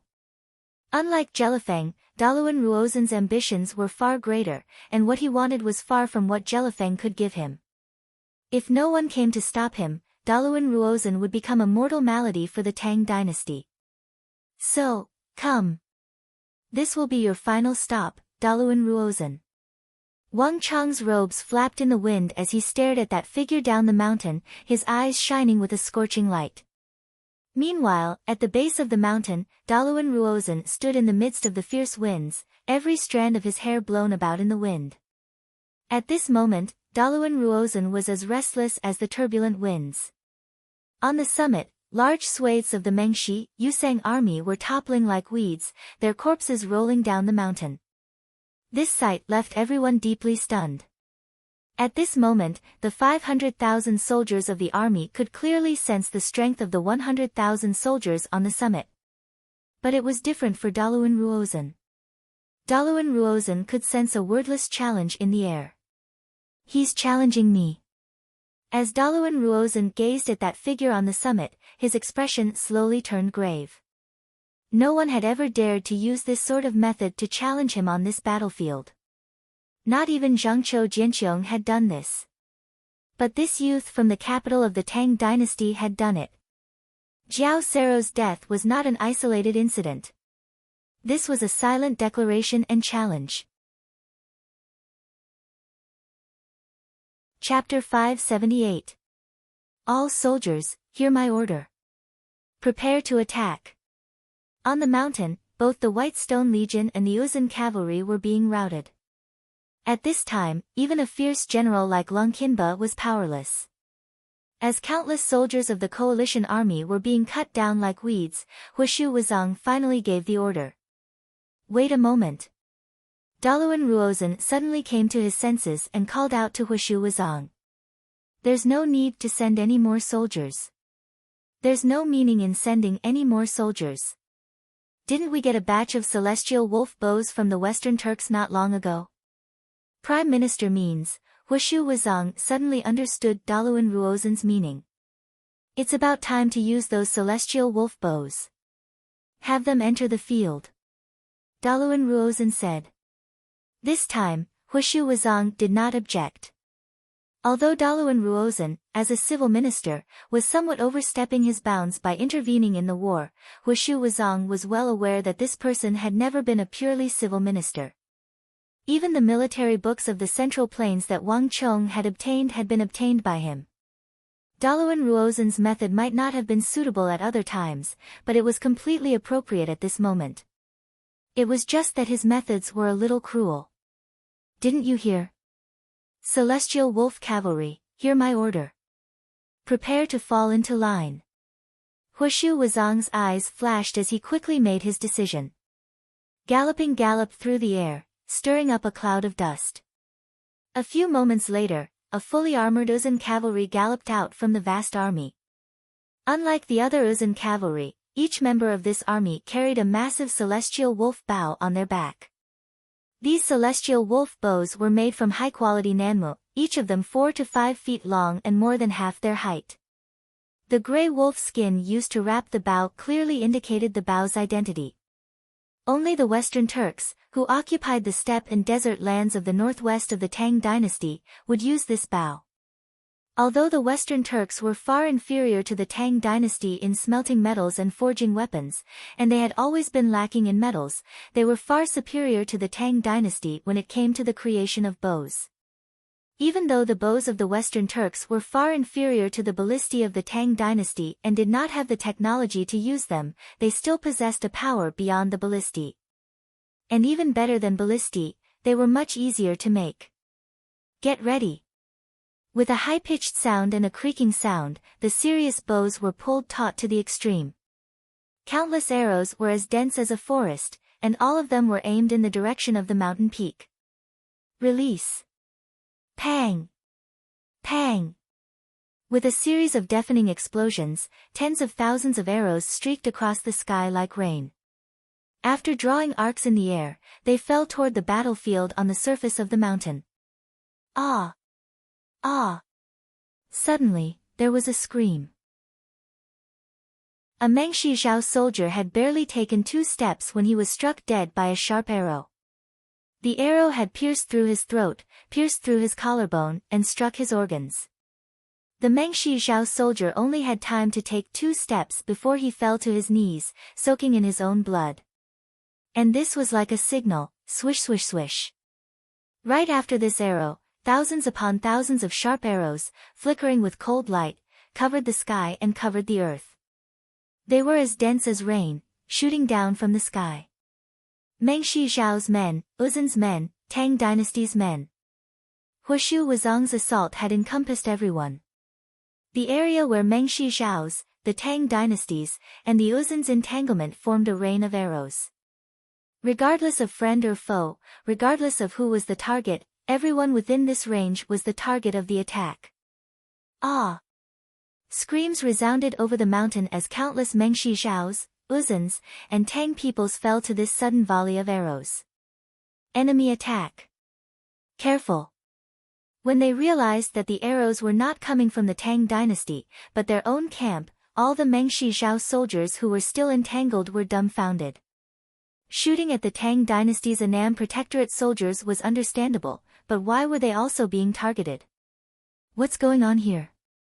Soldiers and servants collapsed to the ground, their eyes wide open. It's the Turk celestial wolf bows and celestial wolf arrows. Careful. Dodge. On the mountain, all the Annam Protectorate soldiers dodged the attacks of the Uzun celestial wolf bows. The attacks behind them also came to a halt. Your Majesty, what are the Uzuns doing? Have they gone mad? Why are they attacking their own people? Damn it, these madmen. Seeing the White Stone Legion soldiers falling to their own arrows, the eyes of the Mengshi Zhao generals turned red. The White Stone Legion soldiers had been the main force in this attack. The Uzun soldiers on the summit had only brought 10,000 some soldiers at most. The majority of those killed in this attack were Mengshi Zhao's. Moreover, the Uzun soldiers wore plate armor, the strongest in the region. Not even the armor of the Tang dynasty's Annam Protectorate could compare, much less the soldiers of Mengshi Zhao. The Uzun's soldiers had always been few in numbers, and with the addition of plate armor, the casualties were even lower. Your Majesty, allow me to take some men to negotiate with the Uzun. Otherwise, I can take the army to rescue my brothers. The Mengshi Zhao generals were extremely excited to see the casualties on the mountain. There's no need. Jelifeng waved her sleeves, her expression extremely cold. With the White Stone Legion in such a state, it doesn't matter whether we send troops or not. The Uzun's method is the best one. Only with this method will we have the least casualties. Otherwise, the White Stone Legion will really be wiped out. Ah! The group of generals opened their mouths in shock. Your Majesty is right. This is indeed the best way now. A cold voice suddenly came from behind. Hearing this voice, the generals fell silent. It was fine if His Majesty said so, but even the great general said so, which meant that it was probably true.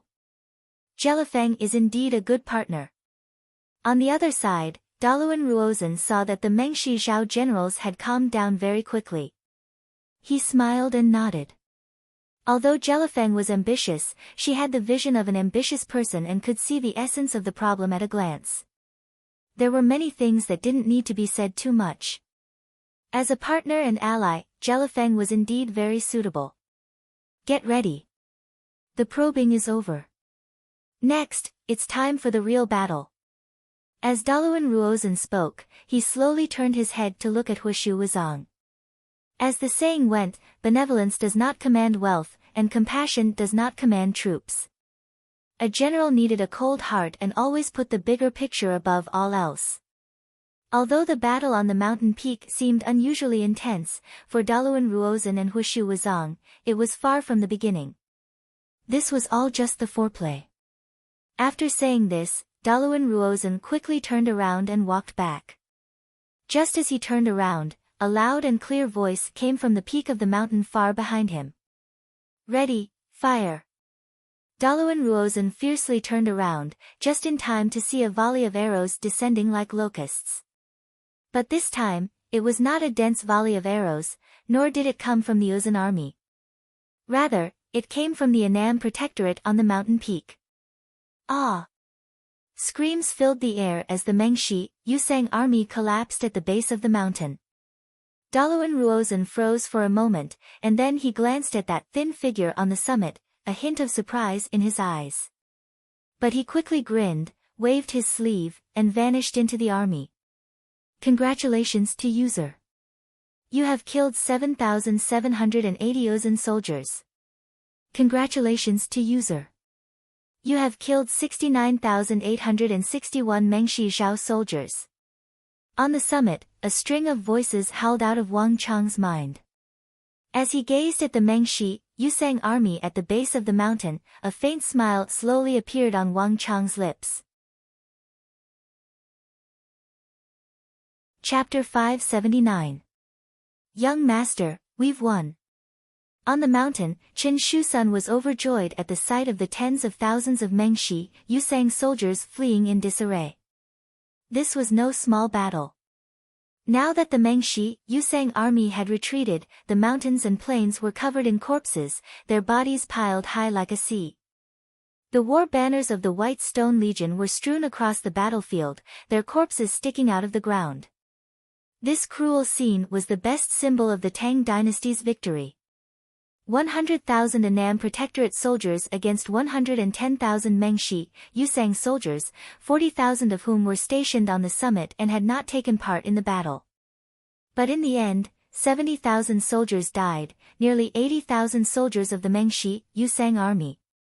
On the Arai plains, the White Stone Legion that had once caused the Annam Protectorate a great deal of trouble and killed many Tang soldiers was almost crippled. Even Duan Wuji had been heavily injured. To the soldiers of the Annan Protectorate, this was an unimaginable victory. And in this battle, the Tang dynasty had lost less than 10,000 soldiers.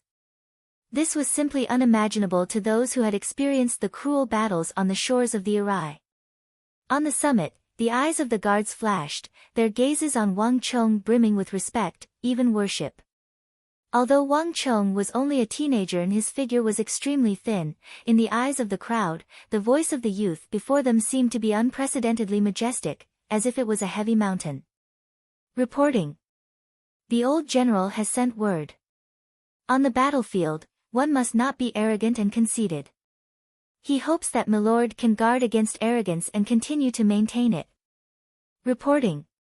Lord Protector General, a message has been sent. Young Master's achievements are obvious to all. This seat will report everything that happened today to the Imperial Court and recommend Young Master. 2 messengers with banners on their backs appeared on the summit one after the other, passing on the will of the 2 highest commanders of the Southwest Army. Hearing these words, Wang Chong subconsciously turned around and looked at the dense and motionless army not far away from the mountain peak. Although the summit was crowded with soldiers, Wang Chong was still able to recognize the backs of his father and Annan Protector General Xian Yuzhongtong at a glance.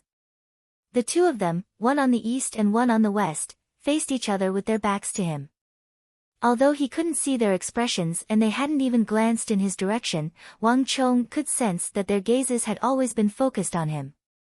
Father, Wang Chong looked at his father's tall and sturdy back that was as heavy as a cliff, and his heart was filled with warmth. His father rarely praised him, and it was not in his nature to say such things. There wasn't a hint of praise in the words the orderly conveyed to him, but Wang Chong knew very well that given his father's personality, it was already a great compliment. There was no doubt that his father had also seen his own merits. In those few words, Wang Chong could sense his father's deep support. Young Master, look. What's that? Suddenly, a startled voice interrupted Wang Chong's thoughts.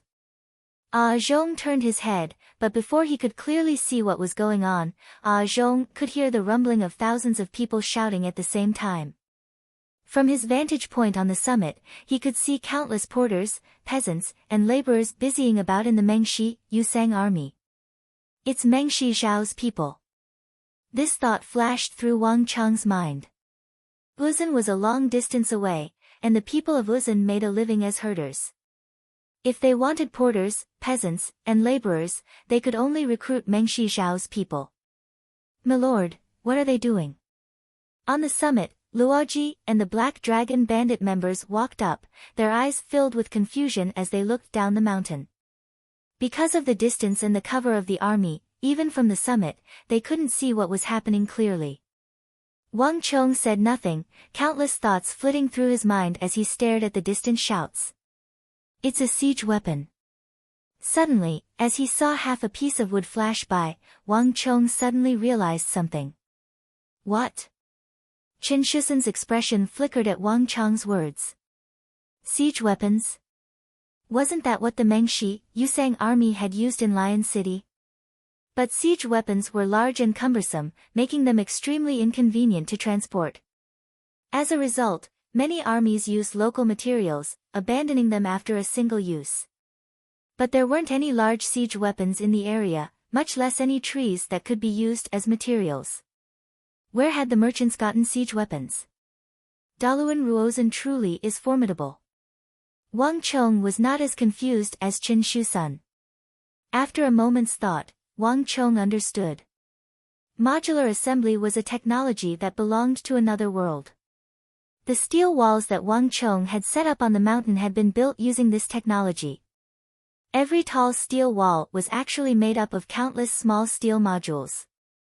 Daluan Ruozan's technology was clearly not that advanced, nor did his siege weapons need to be so complex and advanced. But there was no question that he was thinking along the same lines as Wang Chong. The Tang dynasty was renowned for its valiant infantry and defensive formations, and Xian Yuzhongtong was even more skilled in city defense. Know yourself and know your enemy, and you will never be defeated.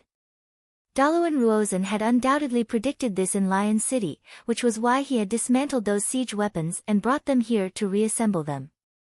Without a doubt, the current situation was exactly as he had predicted. The steel walls that Wang Chong had brought here had transformed this place into a massive city, even larger than Lion City. At the very least, Lion City had not been this tall, nor had it been this tall. Even if Uzun's cavalry had charged into the city, they would not have been so heavily restricted and weakened. As expected, he's a formidable foe, Wang Chong said to himself. If the commander today had been Xian Yuzhongtong, the Annam Protectorate would have been doomed. But unfortunately, he had run into him. Pass on my order. Have the entire army get ready, Wang Chong said with a wave of his sleeve. Yes, your subordinate will obey. Layers upon layers of orders were passed down from the top of the mountain. Daluan Ruozan, let's see who's more formidable. My friend, let's see how you destroy my city wall formation. Whoosh!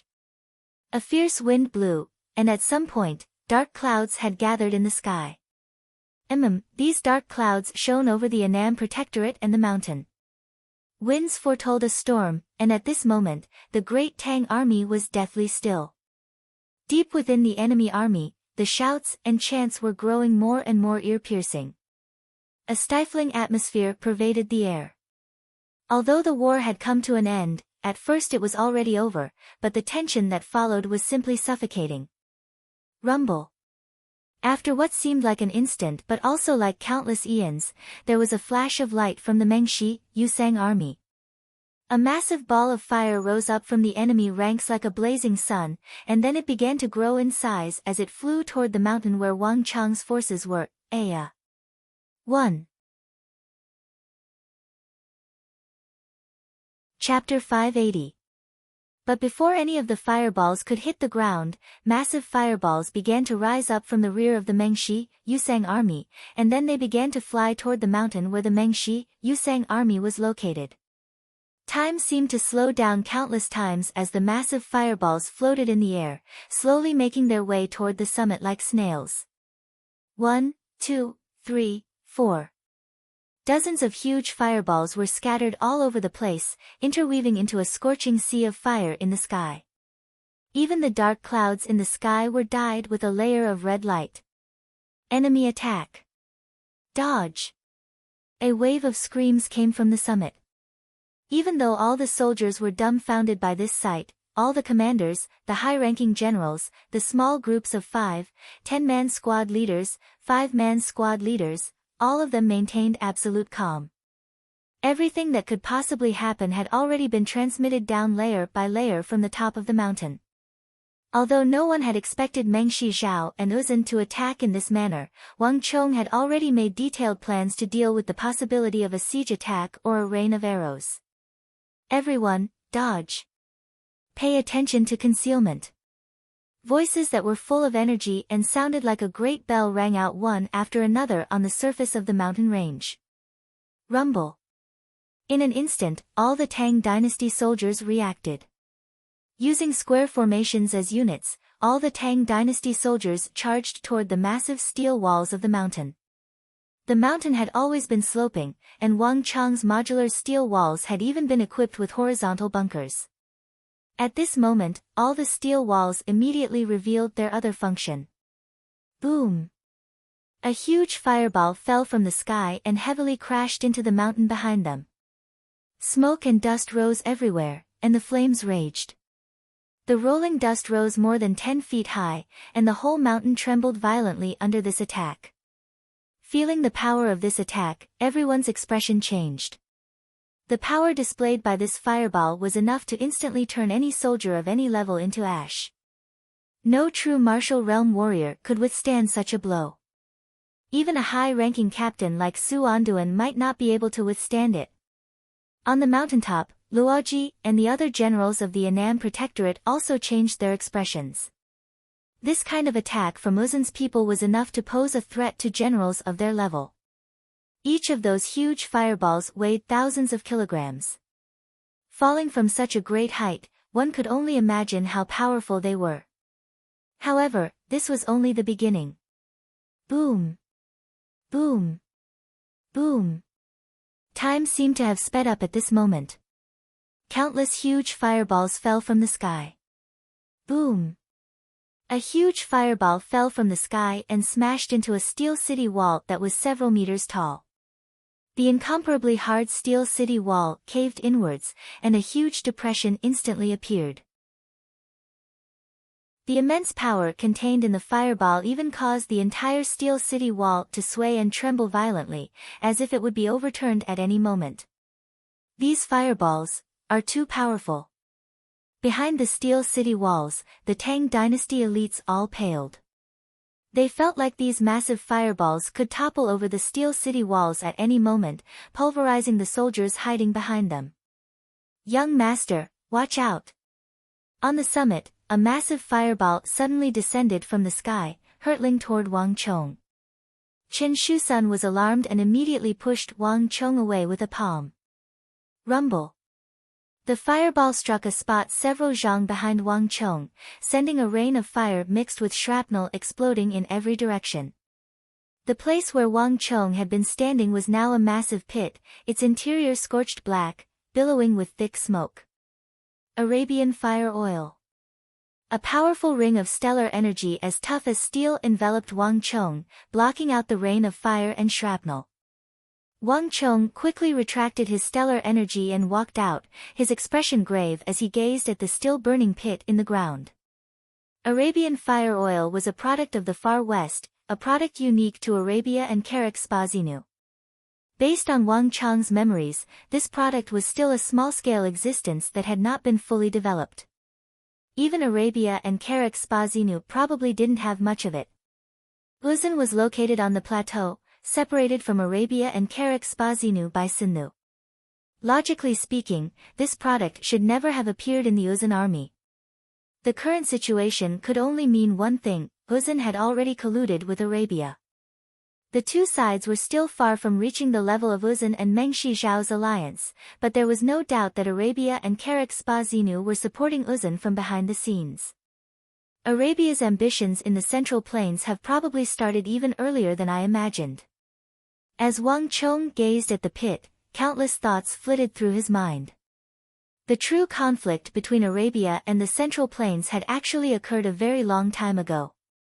In Wang Chong's memories, before his conflict with Gao Xianji and Feng Chongqing of the Anxi Protectorate, the Abbasid Caliphate and Karak Spazinu had never displayed any ambitions for the interior of the empire.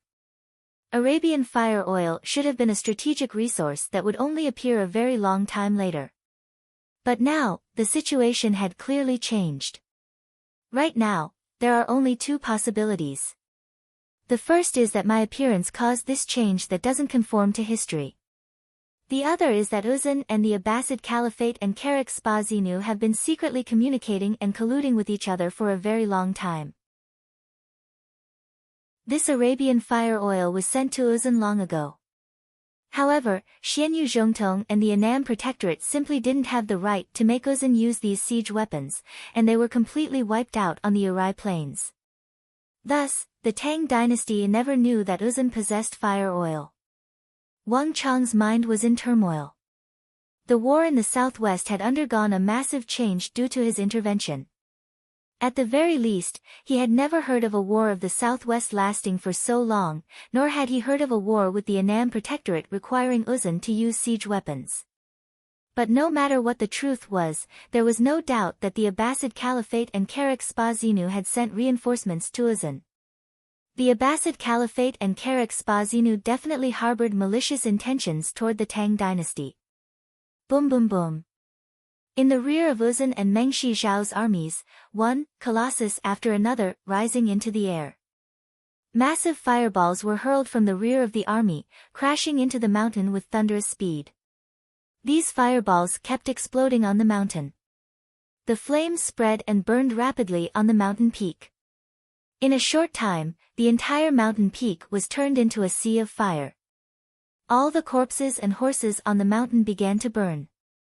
The flames were so large that even the distant Uzan and Mengshi Zhao armies at the base of the mountain could feel the waves of heat. Ha ha ha! We've completely suppressed the Tang people. The generals of Mengshi Zhao's army began to laugh, their expressions much more relaxed.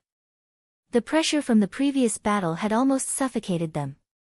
Although it had been the White Stone Legion and Duan Wuji who had taken part in the battle and not them, the teeth would feel cold without the lips, and the dogs would be cooked after the cunning hare was killed.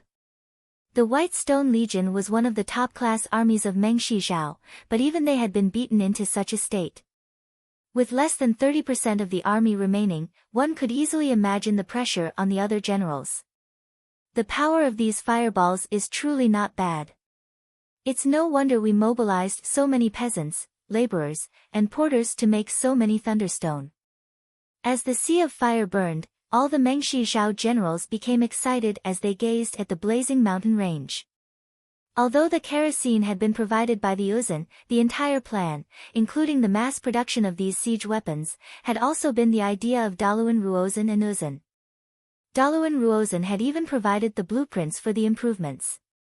But when it came to the actual operations, the fireballs, and the construction of the siege weapons, with the half-nomadic, half-agricultural nature of the highlanders of Uzun, it was impossible for them to produce such things. Without Meng Shizhao's cooperation, even if Daluan Ruozan was said to be the most intelligent of the Ngari royal lineage, and even Zhangqiu Jianqiong was said to be somewhat afraid of him, even the cleverest housewife couldn't cook a meal without rice. Not to mention that the things the Tang people had built on the mountain were meant to deal with the Uzun cavalry.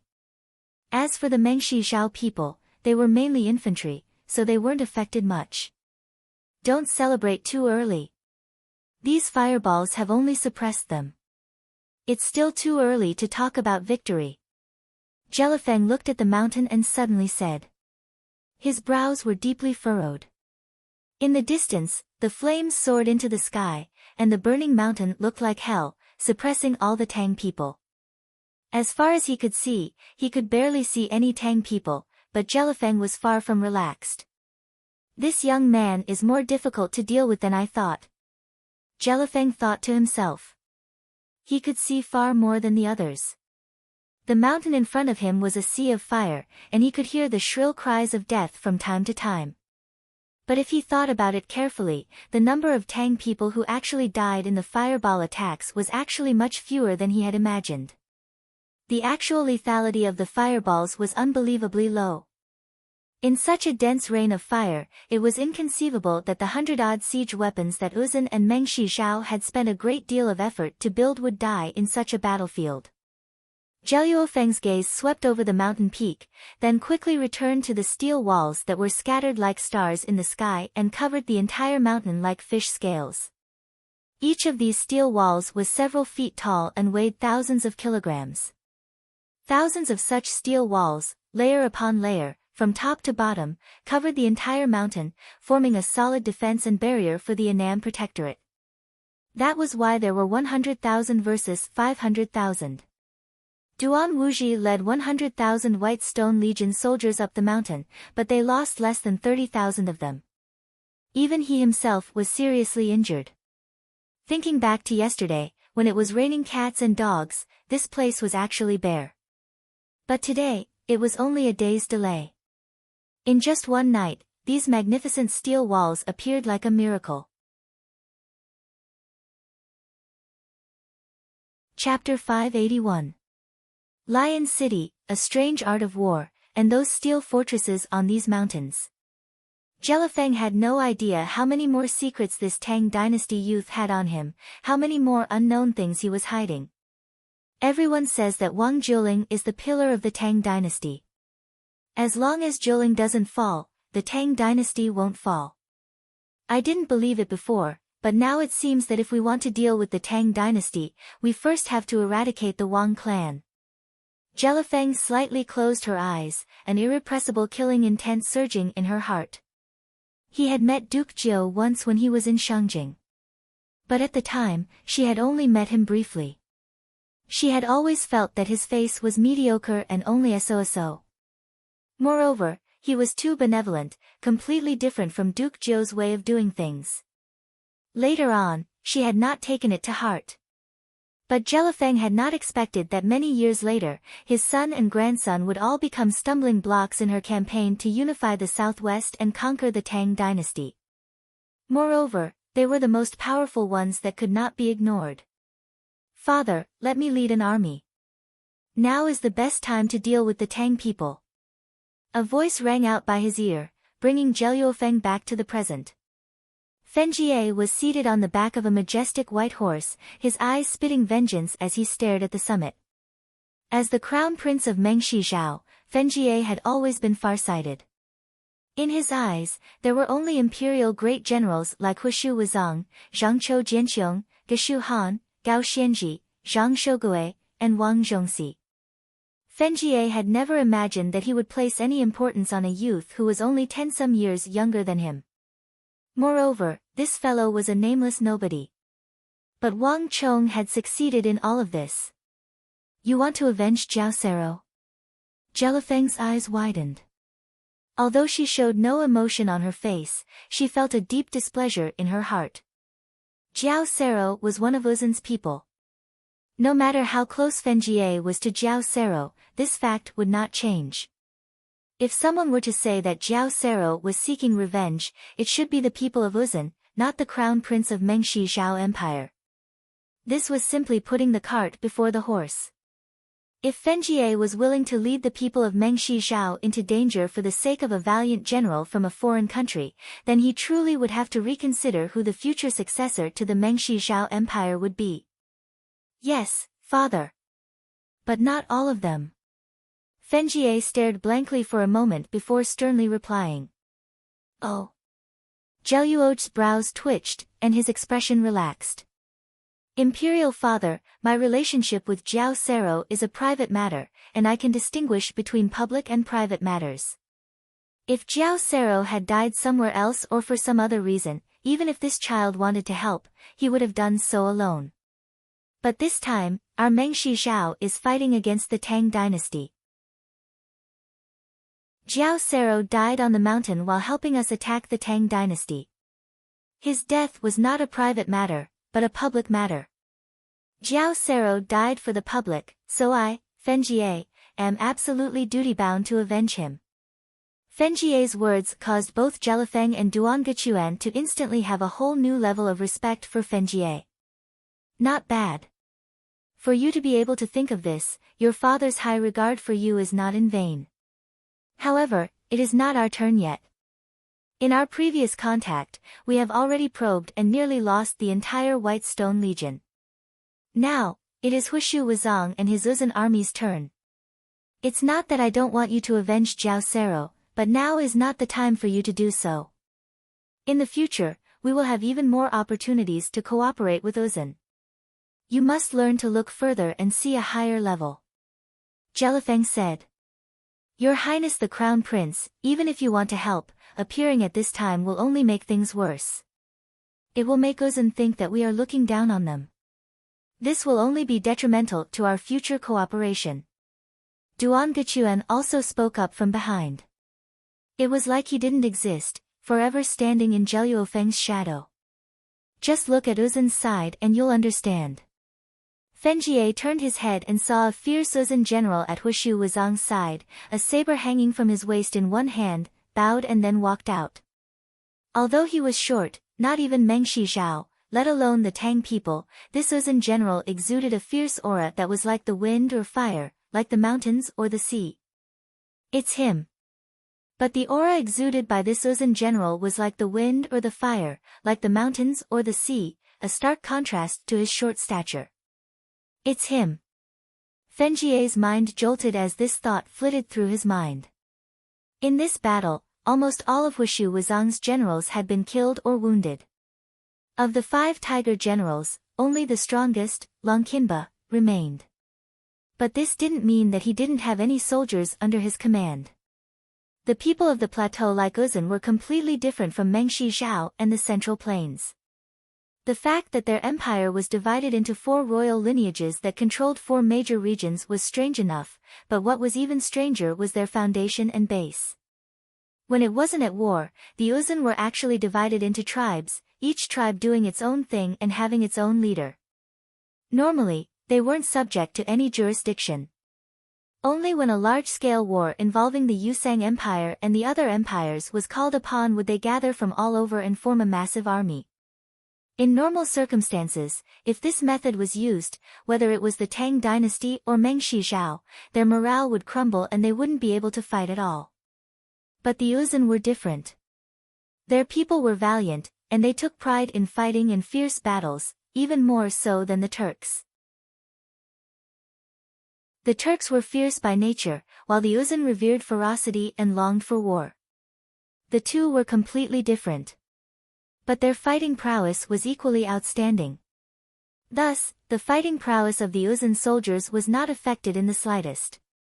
Their fighting prowess was on the level of an army.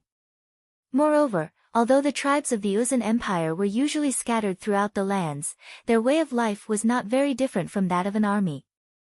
From birth, each person would begin military training, cultivating the military martial arts passed down from the Great Snow Mountain Temple. Thus, despite this strange tribal system, the Uzun soldiers were by no means weak in terms of fighting prowess. The only problem with this system was that Hushu Wuzong, as the great general of the Ngari royal lineage, was unable to control all the generals of the Ngari royal lineage. Only the 5 tiger generals under his command were able to provide him with a high punishment. But the Uzun actually had many fierce generals.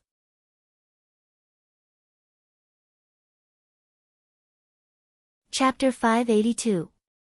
In terms of pure strength, Tumi Sengza might not be on the level of Longqinba, but he was definitely not one bit weaker than Jiao Sero, and he was even more ferocious than Longqinba. He was also a fierce general of the Uzun.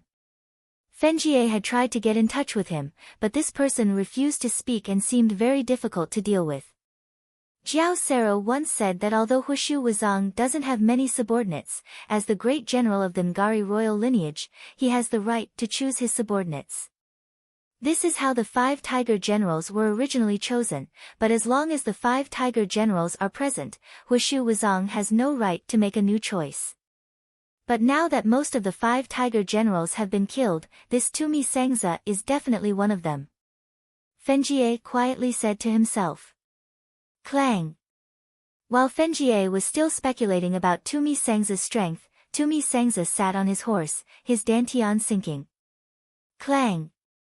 With a metallic clang, a massive black halo of thorns descended and spread to the entire army. This was not the halo of fortress that the Uzun were accustomed to, but a pure and powerful offensive halo. Soon after, Tumi Sengza reached out with his hands and slowly pulled out 2 curved scimitars. Attack! Rumble! Tumi Sengza took the lead, charging forward without the slightest hesitation. Behind him, the thousands of Uzun cavalry roared as they transformed into a black flood of steel. Aided by the massive fireballs, they charged up the mountain with thunderous speed. Kaiyil! Kaiyil! Behind him, the thousands of Uzun soldiers swiftly spread out into formation. 1 echelon, 2 echelons, 3 echelons, hundreds of echelons aimed at the gaps between the steel walls and charged up the mountain. This time, there were no Mengshi Zhao soldiers on the mountain, nor were there any of the Tang people's shield men. There was nothing left to stop the hooves of the Uzun cavalry. The victor is king, and the loser is a thief. Those who retreat die. Tumi Sengza's killing intent soared to the heavens as he led his vast army up the mountain. Kaiyil! Kill! Kill! Under the attack of the huge fireballs that were as dense as rain, the entire mountain was shrouded in a sea of fire. The Annam Protectorate was almost suppressed to the point that it could not even lift its head. The army led by Tumi Sengza was like a sharp blade stabbing towards the Tang people. Although Wang Chong had hidden nearly 100,000 soldiers on the mountain, they could not unleash their full power at this moment. Now, let's see how the Tang people deal with it. Feng Zheluo, Duangachuan, Fenjie, Hushu Wuzong, Longqinba, and all the other Mengshi, Yusang officers in the army were focused on the mountain. The first wave of probing had ended, and now it was time for the real attack. Although the commanders of the Annam Protectorate were Wang Yan and Xian Yuzhongtong, everyone now knew that the only person who could truly threaten the Mengshi, Yusang army was that youth on the summit. Aim the fireballs at the midpoint of the mountain and divide the front and back so that the Tang people can't send any soldiers. Kill all the Tang people below the midpoint of the mountain, and then deal with the army on the summit. I'd like to see just what this youth will do next. In the rear of the army, where the massive siege weapons were erected, Daluan Ruozan stood, his gaze locked with Wang Chong on the distant summit. Last night, he and Hushu Wuzong had come up with all the offensive plans. Wave after wave of attacks would come like a tide, and they would continue until the Tang people's army was drowned out and the remnants of the southwest were destroyed. This plan could not be said to be his, nor could it be said to be Hushu Wuzong's. It was the crystallization of their wisdom. Hushu Wuzong's military strategy and his own intellect, this was a tacit understanding that the two of them had developed over a very long time. Long ago, the two of them had relied on this method to subdue the ambitious Zhangqiu Jianxiong and his 180,000 Anam protectorate. Now, Zhangqiu Jianxiong had been transferred to the capital, and his target had been that teenager on the other side of the mountain. 50 zhang, 30 zhang, the distance was getting shorter and shorter, but there was still no sign of activity on the mountain. When the distance was only 20 zhang, rumble. Suddenly, a rumble came from the mountain. Just when the Uzan cavalry were about to charge up the mountain, the Anam Protectorate soldiers suddenly appeared in the gaps between the steel walls. At the same time, a huge steel object was pushed out. Barricade. The Uzan soldiers' eyelids twitched at the sight of the metal object that had suddenly been pushed out. The object that had suddenly been pushed out was a massive steel platform. On the inclined surface of the platform were rows of long, chilling teeth that looked like the sharp teeth of a giant beast. All of them were aimed at the foot of the mountain. Thousands of these heavy steel barricades appeared in everyone's field of vision, circling around the mountain. This is impossible. The army had already charged to the foot of the mountain. Seeing these heavy metal barricades, even the ferocious Tumi Sangza couldn't help but pale. He had clearly seen the battle from the foot of the mountain. Duan Wuji had led so many warriors of the White Stone Legion and Jiao Sero had led 10,000 cavalry. So many soldiers had charged up the mountain, but they hadn't seen any barricades at all. Where did these barricades come from? Tumi Sangza's eyelids twitched. Let alone him, even the calm and steady Hushu Wuzong couldn't help but raise his head to look at the mountain. This again. It seems like he's prepared. The steel walls had been created by Wang Chong overnight, and now, in front of everyone's eyes, he had created these heavy barricades. Hushu Wuzong was rarely moved by anything, but the fact that Wang Chong had been able to create these heavy barricades in such a short time without anyone noticing, even a great general like Hushu Wuzong couldn't help but be moved. There was no doubt that Wang Chong had been prepared. Hushu Wuzong had fought for so long in his life and encountered all sorts of formidable opponents. But this was the first time he had encountered such a difficult opponent. Alas, my opponent is Tumi Sangza. A sharp light flashed through Hushu Wuzong's eyes, but he quickly regained his composure. At the same time, as if in response to Hushu Wuzong, Tumi Sangza roared. Do you think this will work? Childish. Break for me. When everyone's speed slowed down in front of the barricades, Tumi Sungya gave a loud shout, his entire body erupting with a majestic aura. His speed did not slow down but instead increased, allowing him to stand out from the crowd. Rumble. The earth quaked, and invisible ripples spread out in all directions from Tumi Sangza. These black ripples seemed to have a life of their own. Through the void, they wrapped around the steel walls and the barricades. Black Iron Jin, get up. Tumi Sangza's eyes turned sharp as he roared and slammed down. Rumble. Boom. The entire mountain seemed to tremble. In front of everyone's eyes, the air became blurry, and huge steel walls that weighed several thousand jin and were nearly as tall as two people suddenly collapsed inwards, shrank, and twisted. Roar. In front of both friend and foe, within a radius of several dozen feet around Tumi Sangza, four massive steel walls suddenly rose from the ground and transformed into four steel giants that were several dozen feet tall. Thick arms, huge heads, and terrifying strength.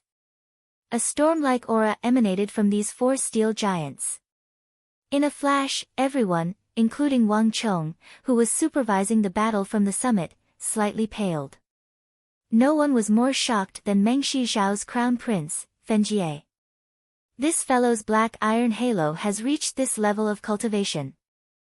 Fenjie had never known that Tumi Sengza cultivated the same black iron halo as himself, and most frightening of all was that Tumi Sengza's black iron halo had reached a higher level than his own.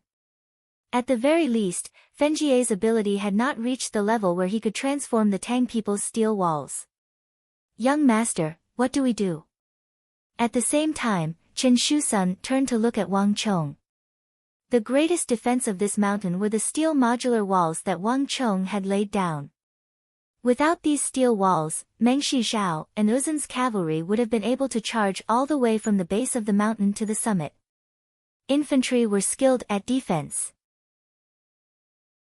Without these walls, the Annam Protectorate would not have been able to display its full strength.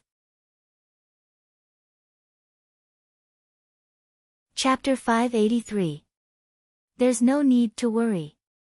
On the summit, Wang Chong looked down in Tumi Sengza's direction. From a distance, he could see that Tumi Sengza was exuding an astonishing aura. His halo of black iron thorns enveloped the earth, and wherever it pressed down, countless bits of metal would emerge from the ground and quickly condense into metal soldiers.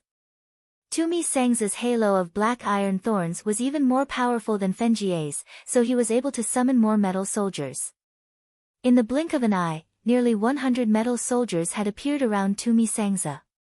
Not only that, a group of Tang people infantry formed into a square formation and charged at Tumi Sengza. Before they could get close, their armor twisted and broke out of their bodies, transforming into metal soldiers. Their limbs transformed into swords, sabers, or spears as they swiftly began to battle with the Annam Protectorate soldiers. These metal soldiers did not have stellar energy to protect their bodies, but their advantage lay in their unpredictability. Their attacks were impossible to defend against, and they could not be killed. In a few short moments, before Tumi Sengza had even attacked, the metal soldiers he had summoned had thrown the battlefield into chaos. But most frightening of all was the damage that Tumi Sengza's halo of black iron was doing to the steel walls. Under the effect of Tumi Sengza's halo, the towering steel walls began to warp and transform into massive steel giants that charged up the mountain. Boom boom boom. Giant metal fists smashed down from the sky, each fist carrying the weight of 1,000 Jun, causing dust to roil and the earth to quake. After the Battle of Irai and the Battle of Lion City, the remaining Tang elites could not even take a casual blow from these metal giants. A casual blow from these metal giants, a smash, a fling, or a collision, would cause all the Annam Protectorate soldiers in front of them to scream and fly into the air. Not a single person on the mountain was a match for them. And Tumi Sengza was still summoning even more of these metal giants, working with the massive fireballs descending from the sky to suppress the Tang soldiers. It appeared that Wang Chong's painstaking preparations were about to be destroyed. But even so, Wang Chong still had a smile on his lips, his expression calm. Although I don't know the origins of this Uzun general or how he managed to cultivate such a powerful black metal halo, if he thinks that this is enough to destroy the steel walls I brought from the capital for this battle, then he's far too naive. Ah! Chen Shusun was dumbfounded, his face blank. To a certain extent, he had watched Wang Chong grow up. But at this moment, as he gazed at the smiling youth at his side, his every movement composed and imposing, Chen Shusun felt somewhat unfathomable. Although he was much older than Wang Chong. These steel modules have sturdy inscriptions on them.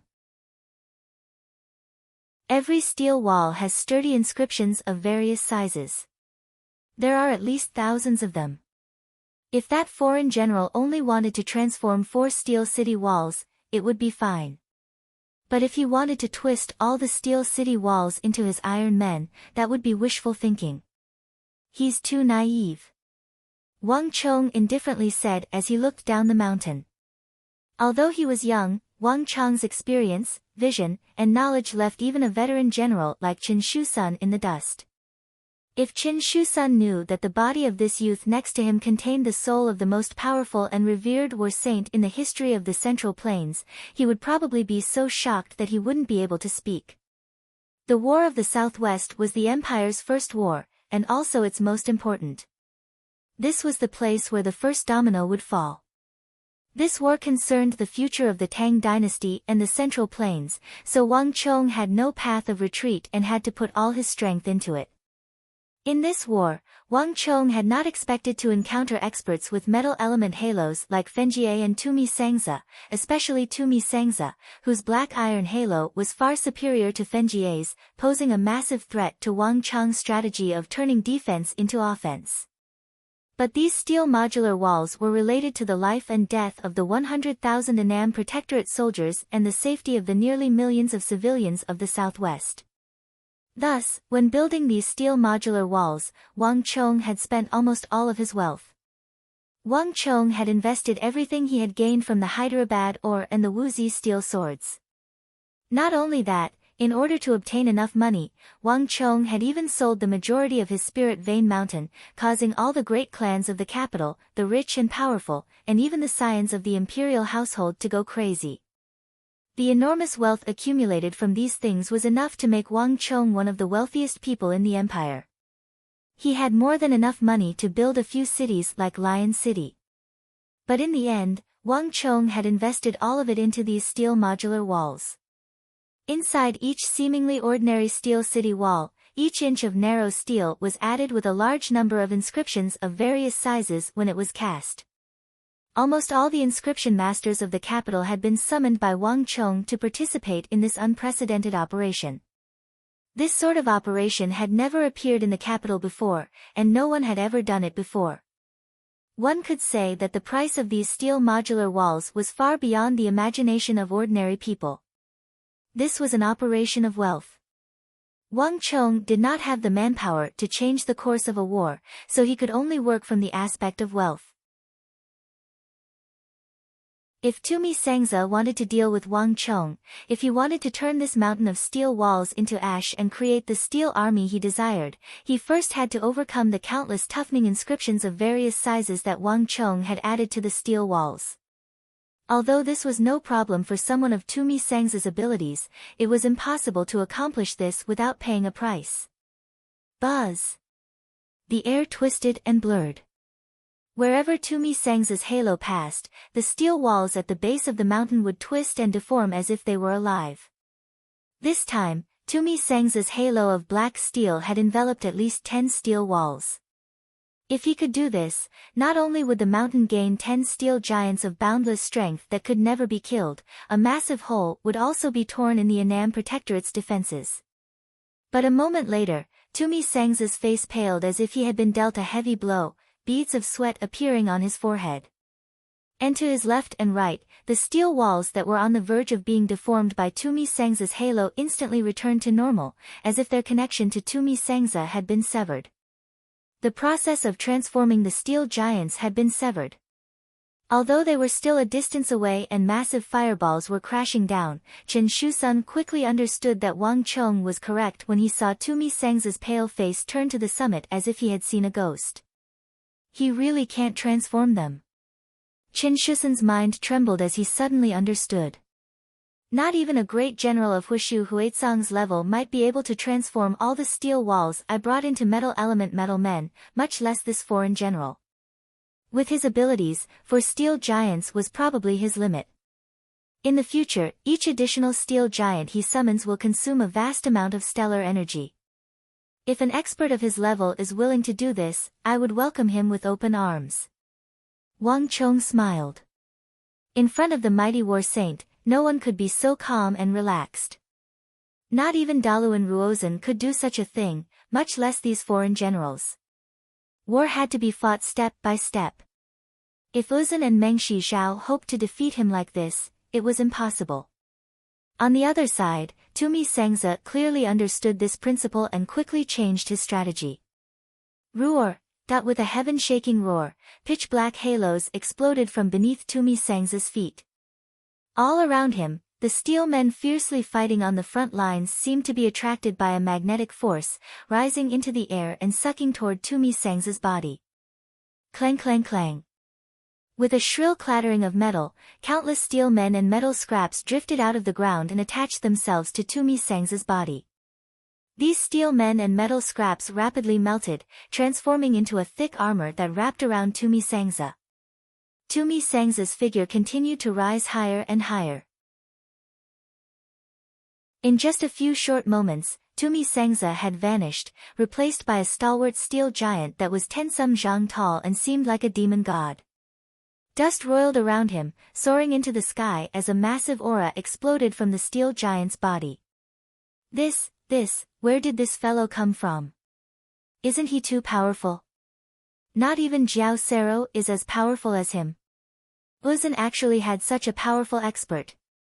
At this moment, no one was more shocked than the people of the Mengshi Zhao Empire. After fighting side by side with Uzun for several months, they were most familiar with the 5 tiger generals under Huishu Wuzong's command. As for the man before them, although they had seen him a few times, the 5 tiger generals were the ones leading the charge. But when they charged and broke through enemy lines, the 5 tiger generals were the ones leading them, so none of them had any impression of this valiant general. Of the 5 element halos, the metal element is the least cultivated and also the most difficult. Its success rate far surpasses the other elements. For this Uzun man to be able to use the halo of black iron to this level, he should have reached, or perhaps even approached, the higher level of the bronze halo. For this general to be able to think of this method, in terms of defensive power, he has already surpassed Jiao Sero. Your Highness Crown Prince, you cultivate the same halo of black iron as him. You should pay special attention to this person's next actions and learn from him. Perhaps he will be of great help to you. A voice came from behind them. It was Mengshi Zhao's great general Duangechuan. Jia understands. Many thanks for great general's guidance. Fenjie sincerely said. Fenjie had always treated this great general who had always been hiding behind the scenes, hiding in his father's shadow, with great respect. The surroundings quickly fell silent.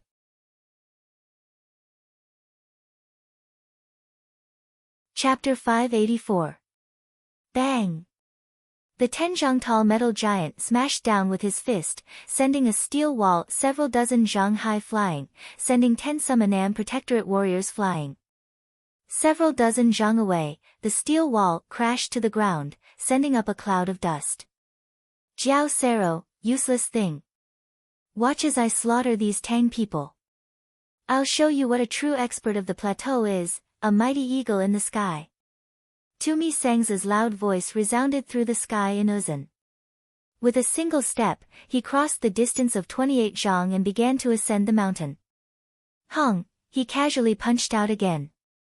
Smoke and dust billowed, and another heavy piece of the city wall was sent tumbling away. At this sight, even Wang Chong couldn't help but widen his eyes. The metal element halo was known as the strongest of the 5 elements, and the fighting power Tumi Sangza displayed could be called abnormal. Although he was only using brute force, this method was even more troublesome and difficult to deal with than before. Not bad. At the base of the mountain, Huishu Wuzong stood tall and straight like a mountain. His imposing figure exuded a boundless and unshakable aura. Only he was not surprised by Tumi Sangza's performance. Jiao Sero and the fierce generals of the plateau like Tumi Sangza had always been at odds. This was a special selection method of the Uzun. The tribal generals and the 5 tiger generals would scheme against each other, and only the true experts would survive and assume the position of tiger generals. Whether it was Longqinba, Jiao Sero, or those dead generals, they had all been selected in this manner. Thus, Huishu Wuzong did not care much about Jiao Sero's death. Now, let's see what you do. A hint of a smile appeared in Huishu Wuzong's eyes as he looked up at the summit. Massive fireballs filling the sky and a fierce general like Tumi Sangza would render even Zhangqiu Jianqiong powerless. But Huishu Huizong felt a sliver of anticipation toward that youth on the summit who had consecutively defeated his subordinates. Politics was something only Daluan Ruozan would consider. As a pure general and soldier, Huishu Wuzong was only interested in the appearance of a powerful opponent and the destruction of this opponent. The eagle, it's your turn. Your cultivation should be almost done, right? Wang Chong suddenly said. Yes, young master. A familiar voice rang out. As the voice faded, a familiar figure walked out. It was the eagle who had been following Wang Chong for a long time. After not seeing him for a period of time, the eagle's spirit, energy, and spirit had all improved by a level, completely different from before. Now, I have completely broken through to the Xian martial realm and reached the 3rd or 4th Xian martial realm. I also know how to use the 6-armed Ksitigarbha Vajra. Now, I should be able to compete with cultivators of the 6th or 7th Xian Qi layer. The eagle's eyes glowed with confidence. As an expert of the older generation of the capital, the eagle had been stuck at the 9th level of the true martial realm for the longest time among his companions. Because of his talent, he had never been able to break through. But it was also for this reason that his accumulation had reached a level that ordinary martial artists would find difficult to even dream of. Given the eagle's situation, no matter how much accumulation he had accumulated, it would be useless if he could not break through the threshold of the Xian martial realm. But the 6-armed Ksitigarbha Vajra had provided him with a chance to break through. Thus, the moment the eagle broke through, he was like mercury spilling into the ground. He didn't even need to go through Tier 1 or 2 of the Xian martial realm before exploding to Tier 3 of the Xian martial realm, approaching Tier 4. The eagle now possessed the ability to play an important role. This was also why Wang Chong had never used him before. That foreigner is extremely powerful. Only our Wuzi steel sword can break his martial arts. But just you alone won't be enough. Luoji, you go as well. Wang Chong swept his gaze to the left and firmly said. Yes, this general will go. Luoji bowed. No one in the Annam Protectorate dared to disobey Wang Chong's orders. Everyone treated Wang Chong as the Annam Protectorate's great benefactor. Without him, the Annam Protectorate would have been wiped out long ago. Moreover, Wang Chong had Zhangqiu Jianqiong's orders. General Lin, you go as well. Wang Chong looked behind Luoji and said. Yes, this subordinate will go. Lin Wushou immediately replied. Wang Chong was publicly acknowledged as the best and most suitable commander of the Army of the Southwest. Even General Wang and Protector General Xianyu had surrendered their authority to him, let alone anyone else. But you alone won't be enough. Zhang Long. This subordinate is here. Give the Wuzi steel sword in your hand to General Lin. Yes, this subordinate will go. In the Southwest Army, only Wang Chong's subordinates were equipped with Wuzi steel weapons, and only Wuzi steel swords could deal with an expert with a metal element halo like Tumi Sangza's. Ordinary sabers and swords could be easily deformed in front of Tumi Sangza, snatched away, and turned into metal men that were completely unusable. Gallop. The Eagle, Luoji, and Lin Wushou equipped themselves with Wang Chong's Wuzi steel swords and the meteoric metal armor they had taken from the Black Dragon bandit members as they charged down the mountain. Boom boom boom. Massive fireballs rained down from the sky, creating a sea of fire on the mountain. But the Eagle, Luoji, and Lin Wushou were able to weave as freely as the wind. At their level, these fireballs would not even be able to hit them, much less threaten them. The trio moved with incredible speed, and it only took a few moments for them to reach the base of the mountain. Foreign General, take this. With a heaven-shaking roar, the eagle's body blurred, instantly vanishing. In his place was a 6-armed Ksitigarbha Vajra guardian, each of his 6 arms holding 6 swords. Clang! With a flash, the 6-armed Ksitigarbha Vajra guardian leaped forward, its body inconceivably agile. The 6 Wuzi steel swords slashed down. Boom! A large amount of refined iron was immediately cut off from the metal giant that Tumi Sangza had transformed into. Ksitigarbha Vajra guardian. You took something from Batunlu. Tumi Sangza roared over the battlefield. Like a primordial beast, he fiercely punched at the eagle. You shouldn't have taken something from the great snow mountain temple. Return it to me. Careful. Only at close range could one sense the power of the metal giant that Tumi Sangza had transformed into. This power was simply irresistible. And the thick layer of steel made it difficult for any weapon to truly threaten Tumi Sangza. Bang bang bang. With a shout, Luoji and Lin Wushou charged into the sky, brandishing their Wuzi steel weapons. The four peak experts of the profound martial realm fiercely clashed on the battlefield. On the other side, nearly 10,000 Uzun cavalry were battling with the Annam Protectorate on the mountain. Get ready. Wang Chang's gaze only paused on Tumi Sangza, the eagle, Luoji, and Lin Wushou for a few moments before looking away.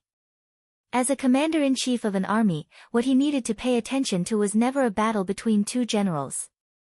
Rather, he needed to look at the entire situation and decide the outcome of a battle. Leading the army to victory was a matter of strategy. This was what a commander-in-chief should do. Tumi Sangza's side still isn't strong enough. It won't be long before Hushu Wuzong sends his cavalry to launch a large-scale attack. Pass on my order to reinforce the Uzun at any time. But young master, in the current situation, they're constantly using fireballs to attack. We simply can't get close. Chen Shusun worriedly said. Relax. It's not easy to prepare these fireballs. The southwest is a land of hills and plains, and it's very difficult for Daluan Ruozan to get many of them. Moreover, I don't know about anything else, but the Uzun definitely doesn't have many Arab kerosene soldiers. It won't take long for these fireballs to run out. From the very start, Hushu Wuzong's goal has been to destroy my defenses. Have Mr. Zhang get ready. Bring some craftsmen and use this time to repair the damaged steel walls. The Mr. Zhang Wang Chong spoke of was naturally Zhang Shouji of the Bureau of Works. The greatest advantage of the modular steel walls was that they were easy to dismantle, move, and repair. It was impossible for Hushu Wuzong and Daluan Ruozan to rely on these kinds of attacks to destroy his steel defense lines. Yes, I'll make the arrangements.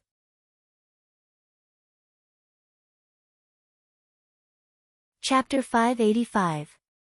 Hushu Wuzong's attack was far faster than expected. Siren Xiangxiong, you should go as well. Hushu Wuzong suddenly said as he gazed at the summit. Yes, General. A voice came from behind him. Amidst the clanging of armor, a fierce-looking Uzun general with a rough aura mounted his horse and galloped away. Follow me. With this order, the sturdy Uzun general known as Tsiren Xiangxiong leaped forward, the earth churning behind him as thousands of Uzun cavalry followed. Young master, the Uzun have moved out. Chen Shusun turned to Wang Chong. Once more, Chen Shusun felt an indescribable sense of admiration. Everything was going exactly as Wang Chong had predicted. Has the order been passed down? Wang Chong stood on the summit, his eyes calm. It has been passed down. Then let's begin. Wang Chong indifferently said. Rumble. Battle cries shook the mountain as thousands of Uzun cavalry surged up the mountain, madly charging at the barricades, the steel walls, and the Annam Protectorate. At the same time, massive fireballs smashed against the mountain, maintaining the front and back lines of the Annam Protectorate. Break down those barricades and use ropes to break them open. Some of you dismount and work together to push the barricades away. Go from General Tumi Sangza and attack them from the back. All the Uzun leaders and generals were madly shouting, hoping to completely tear apart the Annam Protectorate's defenses. At the same time, the Annam Protectorate at the base of the mountain was sacrificing their lives. Hold! Hold! Milord has ordered that no one is allowed to retreat. Shield men! Shield men! Hold the barricades! Don't let them drag us away. If they break through our defenses, all of us will die. The atmosphere was extremely tense. One side wanted to attack the summit and completely wipe out the obstacles in the southwest, while the other side wanted to desperately defend and survive. Neither side had a path of retreat. General Not. You go too. Huishu Wuzong looked at the fierce battle on the mountain and suddenly frowned. Yes, General. A valiant warrior from the Uzun Plateau quickly responded and left. Follow me. As soon as the order was given, dust and sand billowed. Another group of close to 10,000 Uzun iron warriors rushed up the mountain as fast as lightning. At this point, Huishu Wuzong had sent more than 30,000 soldiers to attack the mountain, which was a considerable number. The strength of the cavalry was far superior to that of the infantry. On the plains, these 30,000 cavalrymen were enough to deal with 300,000 infantry. But at this moment, their opponents were only the 10,000 Annam Protectorate soldiers on the mountain. Boom! Boom! Boom! The sound of the horses colliding and kicking rang out incessantly. The shields let out loud chimes of "Defend" as they shouted. An Annam Protectorate's shield was supported by at least 2 to 3 people, sometimes even 5 to 6. Everyone was squeezed together, using the strength of their bodies to resist the charge of the Uzun cavalry. Again. Huishu Wuzong frowned and ordered again. With the situation on the mountain, the force of 40,000 cavalrymen charging at the same time was enough to overturn the mountains and overturn the seas. No matter how many people there was no way they could get involved. At least not until the first line of defense of the Annam Protectorate was broken. Kill! Amidst the fierce battle cries, the 4th Uzun army finally arrived on the battlefield. Looking down from the sky, the foot of the mountain was covered in a vast expanse of Uzun warriors. Kill them! Similar shouts in the Uzun language resounded over the battlefield. In the face of the wave after wave of Uzun attacks, the Annam Protectorate soldiers on the front lines were under unimaginable pressure. The fragile defense line could collapse at any moment. And the most fatal of all was the passage that Tumi Sengza had opened. An endless stream of Uzun soldiers charged up the mountain through that opening. 1 second, 2 seconds, 3 seconds. At this moment, time seemed to be incomparably long. The Tang dynasty's defense line swayed, seemingly on the verge of collapse. Increase the attacks. They can't hold on much longer. Wave after wave of Uzun attacks rained down on the Annam Protectorate's first line of defense, but the one who truly collapsed it was an unexpected person. Boom! At some point, Tumi Sengza had thrown off Luoji, the eagle, and Lin Wushou and charged out of their encirclement, sending a heavy steel wall flying with a single punch. Bzzz. As if on some sort of signal, all the barricades and shields around him had been opened. The first line of the Annam Protectorate's defense line had been completely opened. Kill! After a brief moment of silence, all the Uzun cavalry seemed to realize something. Their spirits were roused, and even the Mengshi, Yusang soldiers watching the battle from the base of the mountain were in high spirits. Wonderful! Kill them all! Everyone could smell the hope of victory. It seemed like they had finally found a way to defeat the Tang people. But a moment later, before the 40,000 Uzun cavalry could charge, and before the excitement and joy in the hearts of the Mengshi, Yusang army could last very long, the greatest change occurred. When the barricades were torn down, the shields were destroyed, and the defense line was broken, the Annam Protectorate soldiers almost immediately took cover behind the steel walls. Swish! A thick arrow suddenly tore through the air, piercing through a charging Uzun horseman at the base of the mountain. In the neigh, the warhorse neighed and the rider reared. That precious and sturdy Uzun highland steed didn't even have time to neigh before it and its rider toppled to the ground. After piercing through them, the thick arrow continued to pierce through a second Uzun horseman, and then a third, a fourth, a fifth, a sixth. As the Uzun madly attacked, a large number of Uzun cavalry had gathered at the base of the mountain, and it was impossible to tell just how many people there were in this small area. But at this moment, the Uzun strategy had become a fatal error. Bang bang bang bang.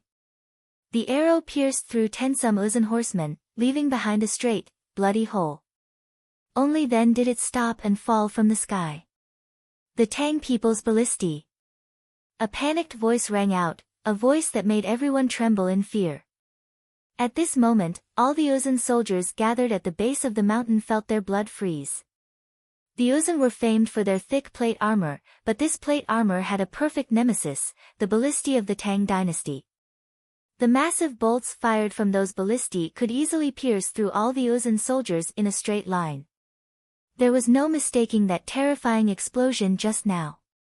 It was the sound of the Tang dynasty ballistae. Shio shio shio shio. Just as everyone began to realize this, Wang Chang's hidden hand was also displayed. Halfway up the mountain, the sound of arrows piercing through the air could be heard. At this moment, countless ballistae lined up on the mountain began to fire. The blazing flames and the fireballs filling the sky could stop the Annam Protectorate soldiers on the mountain, but they could not stop the famous ballistae of the Tang dynasty. Peng, peng, peng. With a series of sounds, tens of thousands of crossbow bolts whistled down, piercing through countless Uzun Empire cavalry along the way. The densely packed Uzun cavalry did not even make a sound. They were like grasshoppers that had been sprang up, falling down from the front to the back like wooden stakes. The concentrated sounds of heavy objects falling caused everyone who saw and heard it to feel a chill in their hearts. As expected, the Uzun soldiers who appeared in front of the steel walls fell one after another. Harvest. This was a true harvest. In a few short moments, the number of Uzun soldiers who had fallen to the ballistae far exceeded the number of soldiers who had charged at the Tang dynasty's defenses. Crossbow bolts flew out one after another, callous and decisive.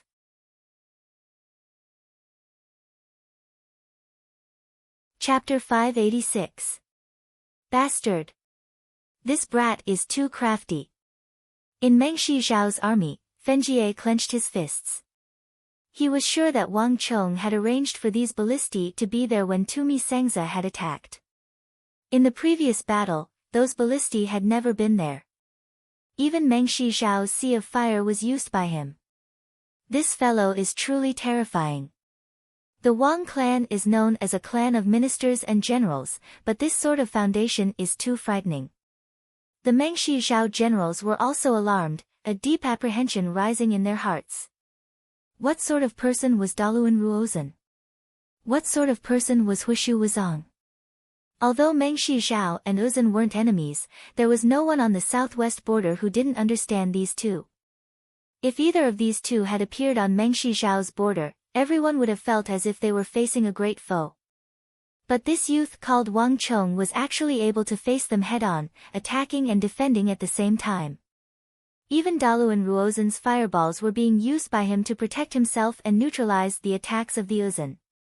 Everyone even suspected that this Wang Chong was intentionally luring the Uzun into gathering them at the base of the mountain. Once they reached the peak of their numbers, he would immediately take out the Tang dynasty ballistae. In normal circumstances, the Tang dynasty ballistae, no matter how formidable, would only be able to kill 3 or 4 people, and this was even when the enemy was charging at them. But now, against such a dense army of cavalry, a single arrow could kill more than 10 people. Some ballista bolts even pierced through and killed 15 or 16 cavalry in a straight line. In just a few moments, this volley of ballista bolts had killed at least 4,000 or 5,000 Uzun soldiers. Boom, boom, boom. Another wave of arrows whistled down from the top of the mountain. This time, the effect was not as obvious as before, but 2,000 to 3,000 Uzun cavalrymen and their horses fell heavily onto the hillside. Blood flowed down the mountain like a gurgling stream. The warhorse neigh's terrified cries rang out incessantly. The whole mountain was in a state of panic.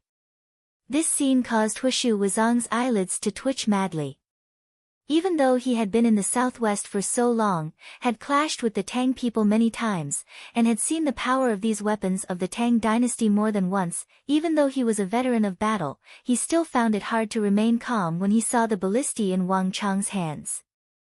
Although the Uzungari royal lineage still had more than 200,000 cavalry and the loss of several thousand cavalry wasn't much, it had to be realized that the Uzun Empire had spent 30-some years and a great deal of time and energy to create these 200,000 cavalry.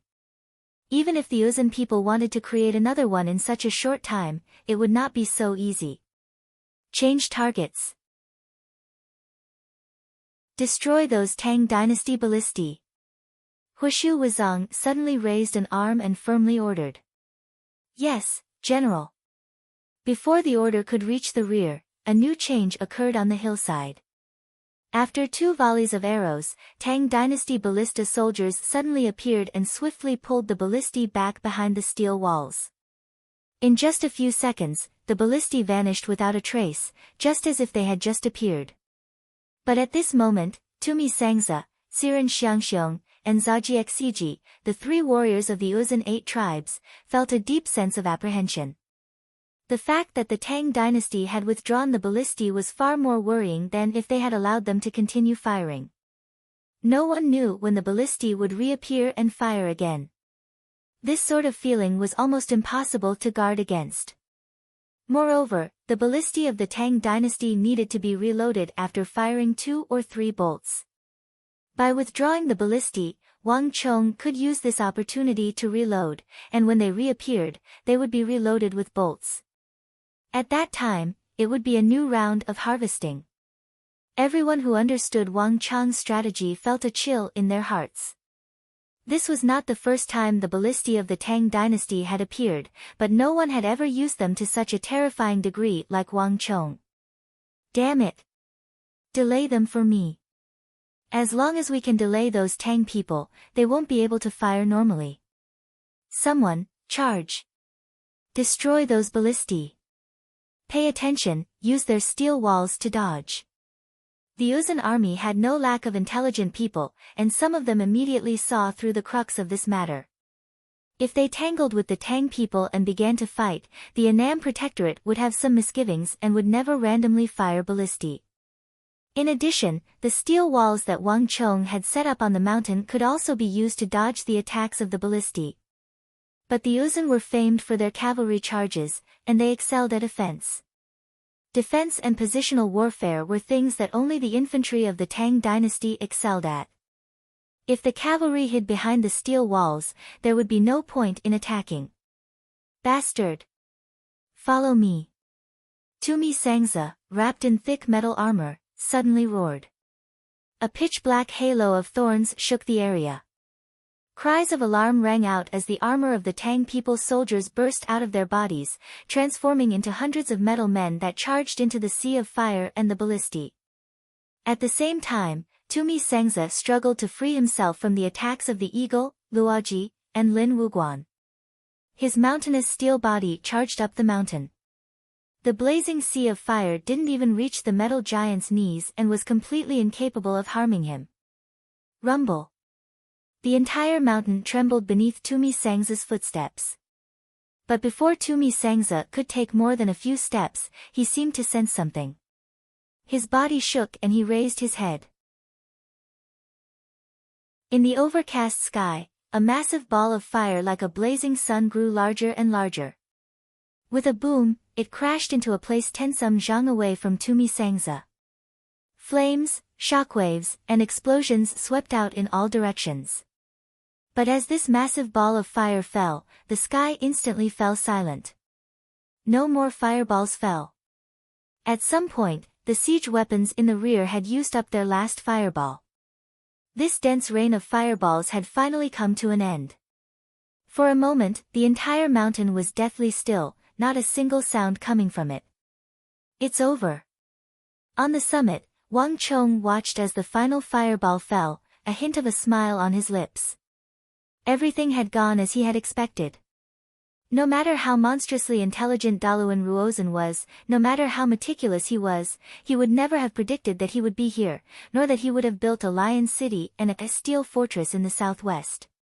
In such a short period of time, Daluan Ruozhen's reserves were bound to be insufficient. Thus, this fireball attack was bound to not last for too long. Let's go. Wang Chong indifferently said as he looked down the mountain in the breeze. Roar! An earth-shattering roar came from the summit, as if time had stopped moving. In the blink of an eye, countless figures appeared on the previously empty summit. Now, it was the Annam Protectorate's turn to counterattack. Kai-il! Waves of roars shook the mountain and soared into the sky. The Annam Protectorate, which had been hiding behind the steel walls, suddenly charged out of their hiding place. Tens of thousands of them gathered into a flood of steel that surged toward the base of the mountain. Their momentum was overwhelming, capable of toppling mountains and overturning seas. Foreign traitors! Hand over your life! Fierce shouts came from the summit. Countless Annam Protectorate generals with powerful auras were mixed in with the storm of Annam Protectorate generals as they charged down the mountain. At this moment, even someone as arrogant as Tumi Sengza couldn't help but widen his eyes. Although the Tang dynasty had indulged in peace and was no longer as powerful as before, a starving camel was still larger than a horse, and its army was still filled with talents. The number of generals it had far surpassed that of Uzun and Mengshi Zhao. One eagle, one Luoji, and one Lin Wushou were more than enough to deal with, and now there were so many of them charging at him. Retreat! Retreat! Hurry and retreat! Tumi Sengza bellowed. The 30,000 Samuzan soldiers could not stop so many Tang people, and without the support of the fireballs, they had lost their advantage in this battle. Nay! The warhorses neighed. After the ballista attacks, their morale had fallen to rock bottom, much less now. In a flash, the entire battle had been reversed. The first to flee were the farthest Uzun soldiers at the base of the mountain. Next, the cavalry on the mountain also turned and began to flee. Tumi Sengza and the others, after holding them back for a while, also began to flee down the mountain. In this kind of war, getting entangled in a battle like this would only mean death. Ha! Seeing the Uzun soldiers flee, the mountain exploded with cheers. Huishu Wuzong also failed. In a place where no one was paying attention, Jelifeng stared at the summit, his eyes flashing. After a long time, he said nothing. His gaze was so profound that no one could tell what he was thinking. In order to construct these things, Daluan Ruozan spent a great deal of our resources. But in the end, their killing power was limited. A cold voice came from behind Jelifeng. It's not that Huishu Wuzong is too weak. Yes. Another voice echoed. The crux lies in that child. That child is even more difficult to deal with than we imagined. The Tang dynasty is already powerful enough. One Duke Jiao was enough back then. There's no need for a second, or a third. A cold light flashed in Jelifeng's eyes. In truth, he had not experienced yesterday's battle, just like Daluan Ruozan. He simply listened to the narration of those who had come back. However, there were some people whom a mere meeting was enough to make people want to kill them. In this battle, it's no longer important that the Southwestern Protectorate army isn't completely destroyed. But that youth called Wang Chong must die. With these final words, Jelifeng's eyes shone with astonishing killing intent. Your Majesty, be at ease. He won't be able to walk out alive.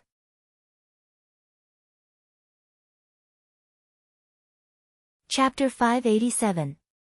The battle quickly came to an end. Uzun's forces did not launch a new wave of attacks, and the Annam Protectorate did not pursue. With the base of the mountain as the boundary, a seemingly invisible ravine had formed, completely separating the Annam Protectorate from the Mengshi, Yusang army. Both sides minded their own business. But once one side crossed the boundary, a new round of battle was about to begin. How is it? Have you counted our losses? On the summit, Luoji, Lin Wushou, and the other Annam Protectorate generals had gathered together to take stock of their losses. From the start of the battle until now, we've lost a total of 8,764 men. Lin Wushou glanced at the book that the bookkeeper officer had sent over, then raised his head and said to the people around him, in other words, we only have 91,000 men left. With these words, even the air seemed to grow heavier. From Lion City until now, almost everyone had been keeping track of the number of soldiers they had to face every day. In the first battle, they would almost always count the number of soldiers. The Mengshi Yusang army had far too many soldiers. Standing on the summit, one would find themselves surrounded by an endless sea of people. This sort of pressure was actually quite formidable. If the Annam Protectorate wanted to survive, it had to do its utmost to treasure every soldier it had. This was only the first clash, but they had already lost nearly 1/10 of their soldiers. This was a very heavy piece of news for them. How many enemy casualties? A one-armed general asked. Although he only had one arm, this general was extremely muscular and valiant. The aura he exuded was even stronger than that of Luoji and Lin Wushou. And the most special thing about him was that he was holding an extremely heavy broadsword in his hand. This broadsword was more than 1/2 foot wide and 6 feet long, and its blade was extremely thick and heavy. It was obvious at a glance that it had been specially made. This person was called Qin Guanshuan, one of the high-ranking generals of the Annam Protectorate. His nickname was the Mountain and River Blade, and in terms of status, he was above Luoji. In terms of strength, he was definitely ranked in the top 5 of the Annam Protectorate's generals. Let me take a look. Lin Wushou flipped to the next page. The Mengshi Yusang army should have lost more than 80,000 soldiers, close to 90,000. According to the scribe officer, this is only a conservative estimate. Ah! Everyone's eyes lit up as they raised their heads. General Lin, are you sure you're not mistaken? One of the generals said excitedly. They only knew that the Mengshi Yusang side had probably lost many people in the previous battle, but no one knew exactly how many. But now that the result was out, it had to be said that this result was far beyond everyone's expectations. There's no mistaking it. You should know the military regulations of the Annam Protectorate. It's impossible to make such a mistake. Lin Wushou said in an unquestionable tone. The scribe officer was responsible for recording military merits and losses. This was a major event in the army, and if there was a mistake, he or she would be beheaded. A casualty ratio of 10 to 1, this is simply inconceivable. Even when Protector Zhang Chou was around, there wasn't such a record. That young master. The Annam Protectorate general was so excited that he couldn't speak. It wasn't that there were no military strategists in the southwest. Whether it was Zhang Chou Jianqiong or Xianyu Zhongtong, both of them were decent strategists. But compared to Wang Chong, they were on a completely different level. I suddenly understand why Lord Zhangchou would pass his token to this young duke. Lin Wushou sighed. Does that young master know of this matter? Qin Guanshuan turned his head and looked toward the summit. Against the backdrop of the mountain, Wang Chang's figure seemed insignificant. Even though this was not their first time seeing him, they still had a completely different feeling. The scribe officer should have already sent the news to that young master. Luoji also spoke, his voice brimming with respect. Everyone's lives were in Wang Chang's hands.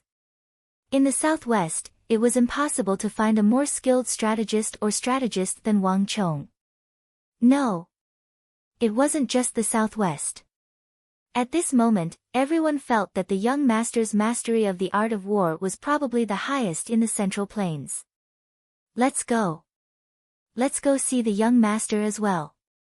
Also, let's spread the news of the casualties. I'd like to see who else in the army dares to oppose the young master. If anyone still dares to be ignorant of the current situation, then don't blame us for being impolite. Lin Wushou said. Qin Guanshuan nodded. There were actually quite a few people in the army who were opposed to Wang Chong taking over the Annam Protectorate. Otherwise, Wang Chong would have been able to order around far more generals. However, these people didn't say it out loud. Thus, Wang Chong couldn't do anything about it. But in private, as a fellow member of the Annam Protectorate, Qin Guanshuan knew. Regardless of what had happened in the past, From this moment onwards, no one would be allowed to oppose Wang Chang's orders. This was the consensus of everyone.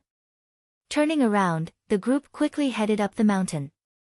Young Master, Uzun's, and Meng Shizhao's forces should only have around 400,000 soldiers left. On the summit, Chen Shusun was flipping through the book in his hand as he spoke. But we only have around 90,000 soldiers left. Wang Chong nodded, his eyes still looking down the mountain.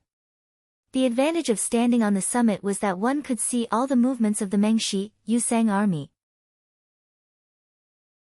The last battle had already ended, but both Wang Chong and the generals of the Tang dynasty were keenly aware that this was far from over.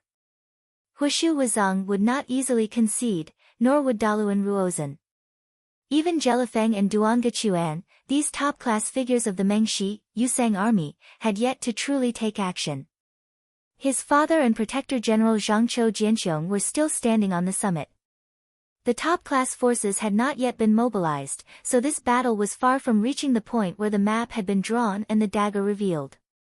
The battle will only get even more intense from now on. Chen Shusun suddenly said as he looked down the mountain. That's for sure. Wang Chong nodded. In the beginning, Uzun and Meng Shizhao had only been probing each other. The weakest soldiers would always be the first to be sent out. Thus, neither the White Stone Legion nor the soldiers led by Jiao Sero were the strongest forces on either side. As the battle progressed, it would only get crueler and more intense. Young Master Chong, are you still not willing to come out and meet us? Suddenly, a loud voice came from the base of the mountain like a peal of thunder. The entire mountain fell silent. Wang Chong, Chen Shusun, and the eagle all stopped and looked down the mountain. Young Master, it's Daluan Ruozhen. The eagle looked at Wang Chong said. The moment the battle was over, he had returned to Wang Chang's side. Should we respond to him? Chen Shusun gazed at Wang Chong. Daluan Ruozhen is known as a wise minister, as intelligent as a fox. For him to invite young master at a time like this, he probably doesn't have good intentions. It's fine. Wang Chong waved his hand and faintly smiled. At a time like this, what tricks can he play? Besides, even if he wants to play some tricks, I have to be willing. As he spoke, Wang Chong's expression exuded extreme confidence. He knew that the one standing across from him was Uzun's wise minister, but the wise minister might not know that the one standing across from him was the war saint. No matter what sort of reputation Daluan Ruozhen had in the southwest or what sort of accomplishments he had, Wang Chong had nothing to fear. Wang Chong is here. Where is the Prime Minister? Wang Chong raised his robe and took 2 steps forward. Walala. At almost the same time, at the base of the mountain, the densely packed Uzun army parted. Daluan Ruozhen, dressed in a robe and waving his feather fan, calmly walked out. Is Wang Chong, young Master Wang, the descendant of the Tang dynasty's Duke Zhou? Daluan Ruozhen raised his head to the summit, his eyes fixed on Wang Chong. On the summit, Xianyu Zhongtong and Wang Yan trembled. The two glanced at each other and saw the same shock in each other's eyes.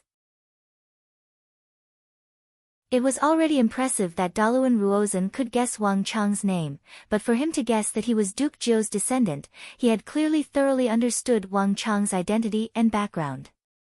Correct. In front of the 3 armies, Wang Chong had no intention of hiding anything. Does the Prime Minister intend to ask for a truce at this time? Ha ha ha, young Master Wang really knows how to joke. Look around. Could it be that our Uzun and Meng Shizhao are the ones being surrounded? Daluan Ruozhen spread his arms and laughed. Ha, since the Prime Minister thinks that victory is already in his grasp, why waste your breath? Just attack. Wang Chong laughed. Ha, young master is full of vigor and vigor. Daluan Ruozhen admires you. However, I wonder if the Tang dynasty soldiers are like you, fearless and unafraid of death. I only have a heart that cherishes talent. Young master's talent is rare and your attainments in the art of war are even higher. It would be a pity if you were to die in the southwest. If young master can lead the Annam Protectorate's soldiers to surrender, I am willing to let young master, your father, and Protector General Xianyu live. Daluan Ruozhen looked at the summit and said sincerely. Prime Minister, that's a good plan. Then, what about the soldiers of the Annam Protectorate? Wang Chong sneered. Don't worry, young master. Daluan Ruozhen will naturally let them live. However, they are soldiers after all. Nurturing a tiger will only bring harm to the tiger. If they return to the Central Plains and rejoin the army, wouldn't that be releasing the tiger back into the mountains and making them our enemy again? So, if we can come to an agreement, as long as they are willing to lay down their weapons, I am willing to exile them to Uzan or Mengshi Zhao and let them live out their remaining years in peace.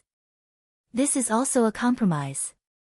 Daluan Ruozhen said with a sincere expression. Ha ha ha, Prime Minister, I have a better plan. Would Prime Minister like to hear it? Wang Chong couldn't help but laugh. I would like to hear the details.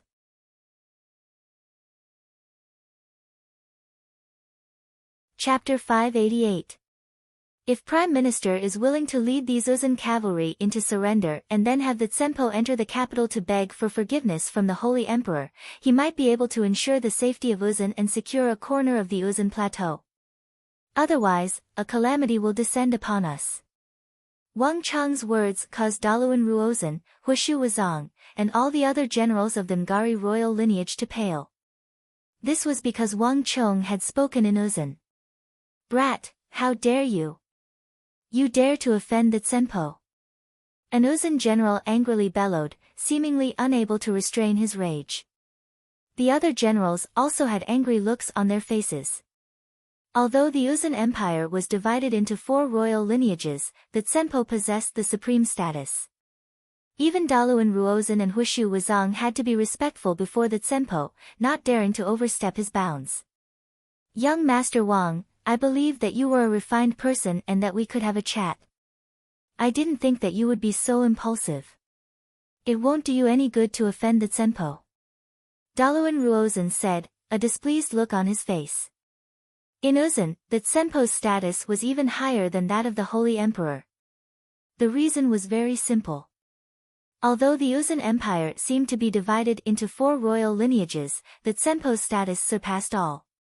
The internal hierarchy was even stricter than that of the Tang dynasty. Ha, Prime Minister, do you think that I'm purposefully provoking you? Wang Chong grinned, utterly disdainful of the rage of the Uzan generals. The Prime Minister is blinded by greed and only sees victory and defeat, but Wang Chong sees Uzan and the Tang dynasty. In the 4 poles and 8 wastelands, the Tang dynasty was in the middle region, and its strength was above all the countries. Prime Minister wouldn't have forgotten about the past, right? Within the 4 seas, the 8 desolations, and the 6 harmonies, there is no empire that can contend against the Tang dynasty. Uzan can't either. Even if the Prime Minister gathered Mengshi Zhao and gathered 500,000 soldiers, so what? In the end, he still couldn't deal with a mere 100,000 soldiers. And the Annam Protectorate manor is only one of the many. The Prime Minister only wants to gather the army to deal with the Tang dynasty today. I don't know if he has thought about what will happen when the Tang dynasty gathers the army to deal with Uzan in the future. As soon as Wang Chong finished speaking, the faces of Uzan and the others at the foot of the mountain changed. The strength of Uzan was inferior to that of the Tang dynasty, but no one had spoken as bluntly as Wang Chong. Moreover, even though they had no doubts about winning this war and occupying the southwest of the Tang dynasty, this involved the entire Tang dynasty. Not even Huishu Wuzong dared to speak carelessly. The Tang dynasty still had Geshu Han, Gao Xianji, Zhang Shougui, Wang Zhongxi, and Zhangqiu Jianqiong of the capital, and many, many more. This time, if not for Uzan's alliance and Jelifeng's defeat of the Tang dynasty at Irai, allowing the great powers to see the weakness of the Tang dynasty and feel that there was a chance, it would have been impossible for Uzan alone to challenge the Tang dynasty. This brat is truly more difficult to deal with than I imagined. Daluan Ruozhen's brow creased. He could clearly sense the change in the morale of his troops, and this was not the result he wanted. This was completely different from his plan of summoning Wang Chong to break the morale of the Tang dynasty. Prime Minister, there's no need to waste any more words with him. This child isn't easy to deal with. A deep and powerful voice came from the side. Huishu Wuzong frowned as he gave a rare interjection. He rarely interfered with Daluan Ruozen's actions and plans, but this time, Huishu Wuzong had no choice but to intervene. It wasn't that he didn't believe in Daluan Ruozen, but that the strength of the Tang dynasty and Uzun was clear for all to see. This was something that no one could deny. Not even Huishu Wuzong dared to say that Uzun could surpass the Tang dynasty. If that was really the case, why would he form an alliance with Meng Shizhao? As the saying goes, a centipede dies but never falls down. Even if the current Tang dynasty wasn't as powerful as it used to be, it was still the most powerful empire on the continent. Its existence itself was a huge shadow to all the surrounding powers. Ha ha ha, young Master Wang, you're really good with words. The tallest tree in the forest will be destroyed by the wind. Young Master, if you have the time, you should worry about yourself. As for Uzun, in the past hundreds and thousands of years, Central Plains hasn't been able to conquer Uzun, so it's naturally impossible for them to do so in the next hundreds and thousands of years. Daluan Ruozen faintly smiled. Frankly speaking, Daluan Ruozen rather admired Wang Chong. Unfortunately, Wang Chong was a Tang people, an enemy of Uzun. The Tang people couldn't set foot on the plateau in the past, but that might not be the case in the future. In addition, if Uzun can flee back to the plateau, I wonder if King Jelifeng can as well. Wang Chong stood high on the summit, grinning as he turned his head in another direction. Buzz! Daluan Ruozen didn't react to Wang Chong's words, but Jelifeng, Fenjie, and the generals of the southwest all paled. They had been watching the clash between Wang Chong and Daluan Ruozen, but none of them had expected Wang Chong to suddenly turn his spear to them. The alliance between Meng Shizhao and Uzun had always had a hidden danger, and that was that Uzun and Meng Shizhao were different. Just as Wang Chong had said, if they couldn't win or if the situation changed, Uzun could retreat to the plateau at any time to protect themselves. But this was not the case for Meng Shizhao. The 6th Shao of Irai occupied a certain geographical position. If Uzun withdrew, Meng Shizhao would have to confront the furious Tang dynasty alone. Meng Shizhao would never be able to respond with the strength of its country. Thus, from top to bottom, the Meng Shizhao Empire, including Jelifeng, had a secret concern. They were worried about Uzun, worried that Daluan Ruozen and Huishu Wuzong would not be willing to do their best and would withdraw at any time. But this matter was far too sensitive, so during the course of the alliance, no matter which side it was, they had cleverly avoided mentioning it. But now, Wang Chong had brought this matter that both sides feared the most into the open. King, this fellow has a sharp tongue. You can't answer him.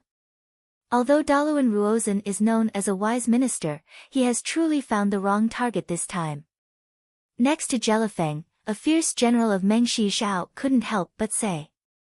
When Wang Chong and Daluan Ruozen were negotiating, they did not feel anything. But when Wang Chong pointed the spear at them, everything was different. Just one sentence was enough to make everyone's heart tremble. A strong sense of fear grew in their hearts. They felt that they would not be able to gain any advantage if they continued to negotiate with him. It's fine. Jelifeng's gaze was also fluctuating. But she quickly calmed her mind.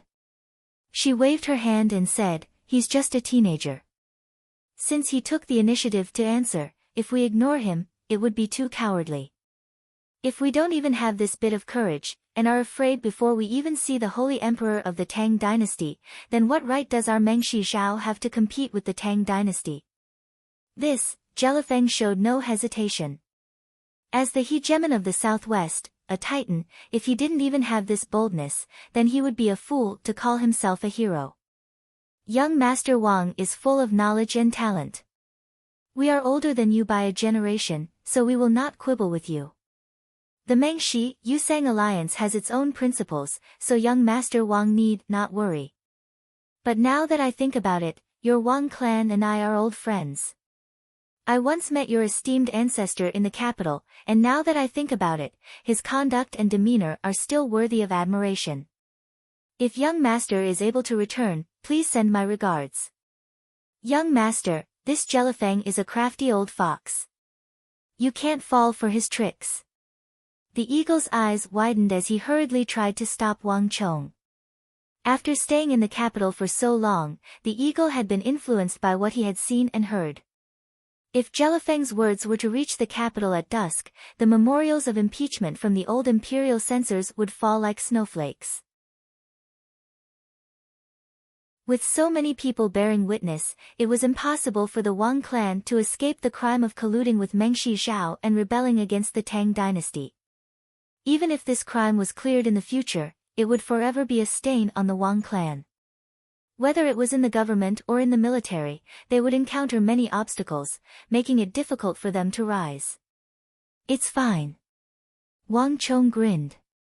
He had been in the capital for so long and was a scion of a great clan, so how could he not know what Jellyfang was thinking? The imperial court had always been a place of groundless speculation, and the struggle for power was abnormally intense. In order to bring down their opponents, all sides would use any method they could think of. At the very least, if King Qi learned of this news, he would never let go of this chance and would use every possible method to suppress the Wang clan. Jellyfang is also a titan of the southwest. He's more familiar with the political tricks of the capital than anyone else. If I ignore him, something really will happen. The eagle, I know what you mean, but if we want to deal with Jellyfang, there's no need to be so passive, and there's no need to fear him. As Wang Chong spoke, he took 2 steps forward. Even in front of the hundreds of thousands of soldiers on 3 sides, he still exuded a transcendent aura. There's no need for greetings. The old master has a wise eye for talent. When I was in the capital and listened to him evaluate the heroes of the world, I heard him say that Jellyfang has a gentle face but a cold heart, a rebellious bone in his head. He seems benevolent but ruthless, and in the future, he will surely betray the Tang dynasty. Everything now confirms the old master's judgment. It seems that the old master has always loathed traitors like the king. Those who walk different paths cannot make plans together. In the future, the king should not bring up the matter of greetings again. Wang Chong loudly said to the vast army. Rumble. His voice echoed around the battlefield. Wang Chong had used a bit of stellar energy so that Wang Chong's voice could be heard for several li. Jellyfang actually smiled at this sight. Imperial father, did Wang Jiuling really say this? Fenjie said. Everyone in the world said that Wang Jiuling had an eye for talent. Whether it was Mengshi Zhao, the Abbasid Caliphate, or Karaxpa, anyone who had visited the capital of the Tang dynasty would know the name of Duke Jiu, and there was no one who did not respect this name.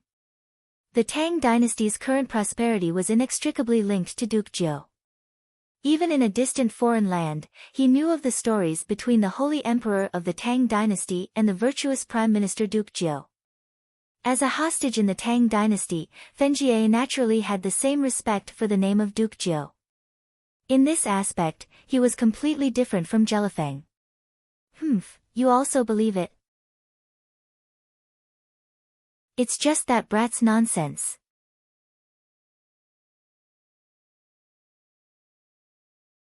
Chapter 589. If Zhang Jiuling was really that formidable, then he wouldn't be a human, but a god. Our Mengshi Zhao would never have a chance, so how could there be today's war? The Wang clan truly was famous, and the former prime minister of the Tang dynasty was even more so. However, Wang Chong's words could only deceive those who weren't in the know. To an ambitious and ruthless character like Jellyfang, Wang Chong's words were complete nonsense. It would be strange if he would even listen to a single word. Damn it! Fenjie immediately reacted, cursing in his heart. It was all because Duke Jiu's reputation was too great. Everyone said that Duke Jiu was virtuous and respected, and his reputation as a virtuous minister was even more so. Fenjie had a preconceived impression of Wang Chong and believed it to be true. This despicable and cunning fellow. There's no need to get angry at him. When two countries go to war, each side will use their own methods and will stop at nothing. This has always been the case. The urgent matter at hand is to think of a way to attack the Annam Protectorate. Jellyfang waved his hand. To tell the truth, if he didn't have to think of a way to sweep through the southwest as quickly as possible and capture this place, Jellyfang would have been rather interested in Wang Chong. It had been a long time since he had encountered such a formidable youth. Whether it was offense or defense, everything was seamless, leaving not the slightest opening. Given Jellyfang's background and the fact that he had set up such a grave crime as rebellion, anyone else would have fallen into his trap. But Wang Chong had instantly neutralized this most dangerous of political plots. This wasn't something an ordinary person could do. Putting aside the art of war, for him to be able to handle affairs and adapt to the situation to such a degree was truly not something an ordinary person could compare to. This was also the reason why Jellyfang had made the prompt decision to not pursue the matter any further. Follow me. Jellyfang unfolded his robe, turned around, and strode towards Daluan Ruozan and Huishu Wuzong. Almost at the same time, Daluan Ruozan and Huishu Wuzong led all the Uzan generals toward Jellyfang. Although they walked different paths, in certain aspects, as the leaders of the Southwest, the two of them shared the same line of thought. Does the Prime Minister have any ideas? Jellyfang went straight to the point and said in a deep voice. This kid is not easy to deal with. Daluan Ruozan took a deep breath. Our top priority now is to remove his defenses on the mountain. Without those steel defenses, the less than 100,000 soldiers of the Southwestern Protectorate Army would be completely incapable of stopping our army. Yeah. Jellyfang also let out a long sigh. The Tang dynasty dominated the world with their infantry. Positional warfare and defensive warfare have always been their forte. The Wang clan seemed to be especially skilled in this aspect. In the Battle of Irai, we were able to completely defeat the Annam Protectorate, but it's impossible here. Jellyfang and Meng Shizhao's army had the deepest understanding of the changes in the Tang dynasty. From relying on their advantage in numbers to swiftly rout the Great Tang, to losing nearly 70,000 soldiers on the mountain, the Annan Protectorate army had completely changed in the minds of the Tang. The difference between the Annan Protectorate army and the Great Tang army was like the difference between heaven and earth. We underestimated this kid. He came prepared. He's the one we underestimated the most in this war. A Meng Shizhao general suddenly said. His words silenced everyone. Yes, rather than saying that they had underestimated the Annam Protectorate, it was more accurate to say that they had underestimated a single person.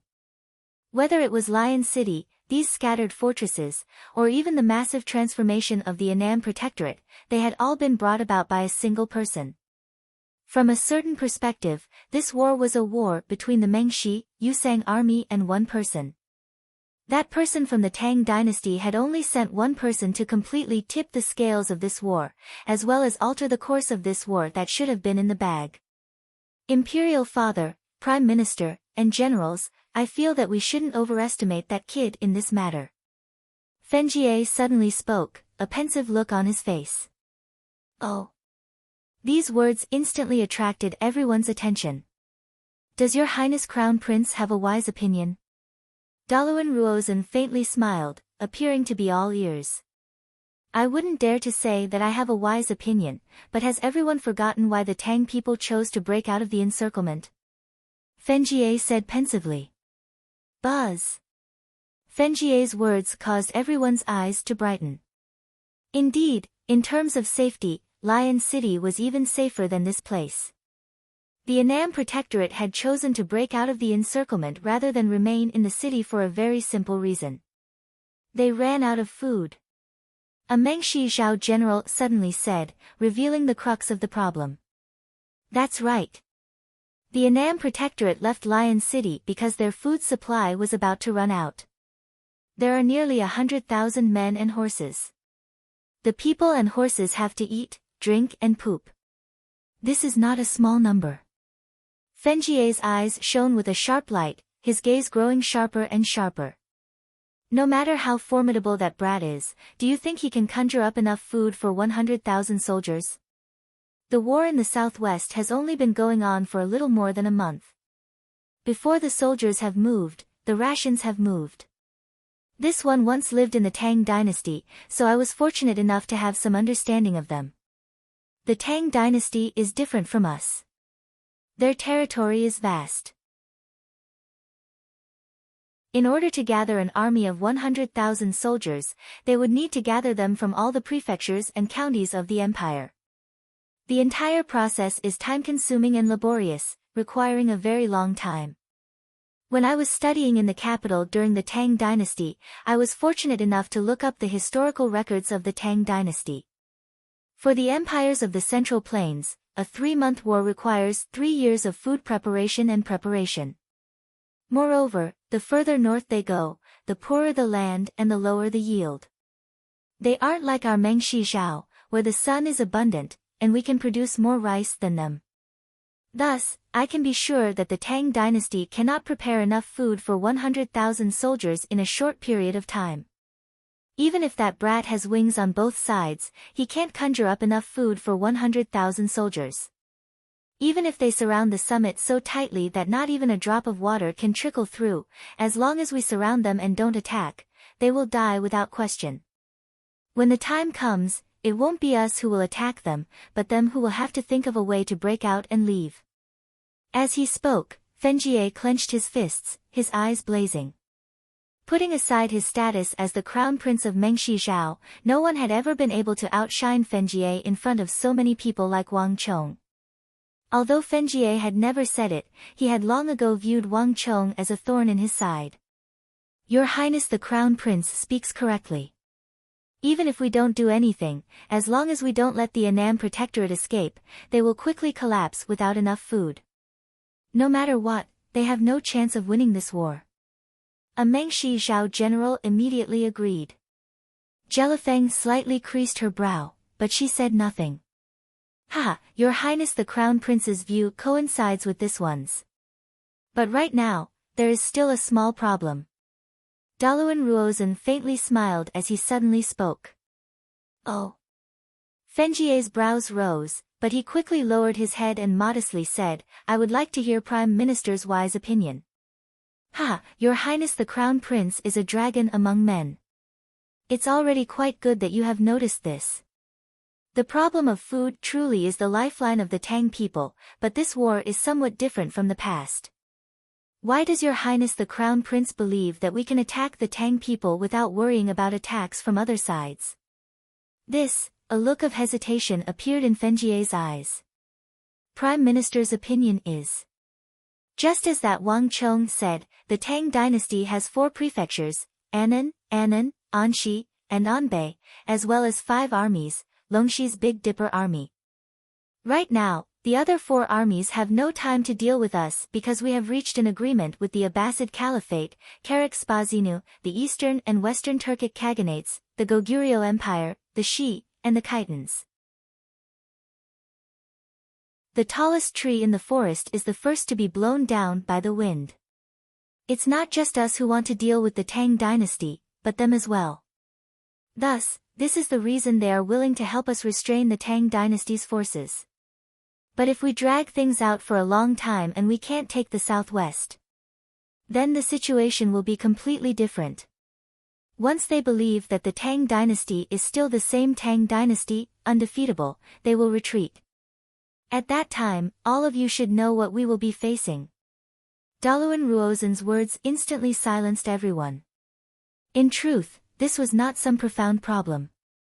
It was just that as generals, they would subconsciously consider the problems at hand, the problems of the military, and not the problems of the overall situation or strategy. With the war in the southwest having reached this stage, there was no time to waste. There was no time to wait for the Annam Protectorate to collapse on its own. The earlier they attacked the Annam Protectorate, the earlier they could settle the situation in the southwest. It would also allow the Eastern and Western Turkic Khaganates, Goguryeo, the Shi, the Khitans, and the other factions to settle down and join the war against the Tang dynasty. Time was fleeting, and the longer they delayed, the more disadvantageous it would be for the Mengshi, Yusang army. On this point, Jelifeng was more anxious than anyone else. After all, Uzun's men had a path of retreat, but Mengshi Zhao's men did not. At this stage, costs were no longer considered. Thus, in the last 2 days of battle, Mengshi Zhao had lost so many soldiers, including the heavy losses suffered by the White Stone Legion, that Jelifeng had not even mentioned. As an ambitious and ruthless person, Jelifeng was undoubtedly qualified. But Fengjie clearly did not understand the anxiety in Jelifeng's heart. Let's talk about the Tang rations later. Zhao suddenly interrupted at this moment. Prime Minister, do you have any wise ideas about the current situation? There's no other way at the moment. Daluan Ruozhen shook his head and decisively said. If we want to deal with the Annam Protectorate, it's very simple. We first have to remove those steel walls they've erected on the mountain. If we can't do this, we'll have to pay the same enormous price as before. But that Qilin son of the Wang clan truly isn't simple. If my guess is correct, he's probably brought an entire team of craftsmen here so that they can repair those steel walls at any time. If we attack at any time, he can repair it at any time. If this continues, there's no way to proceed. If we try to forcefully attack, we'll have to pay an even greater price than we imagined. If Prime Minister is worried about those steel walls, then leave the rest to us. Duan Yangyan, I'll leave the rest to you.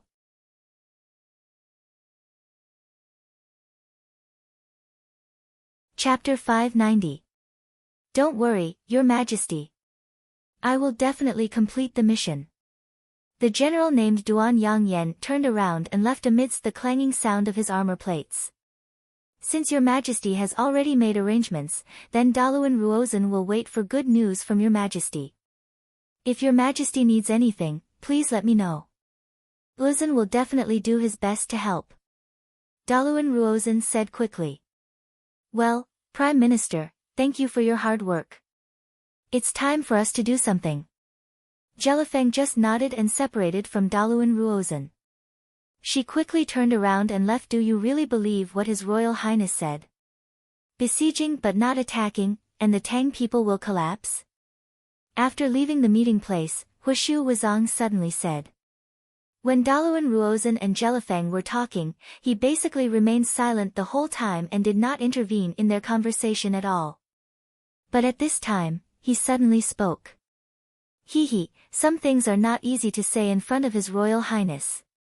Think about it, since that brat came prepared and prepared so many steel walls, do you think he would have prepared sufficient military rations? Daluan Ruozhen waved his feather fan and said calmly. Huishu Wuzong was startled and immediately stopped. But soon, Huishu Wuzong caught up with him. But the Tang people's diet is completely different from ours. We can drink horse's milk, goat's milk, and only eat meat without rice, but they can't.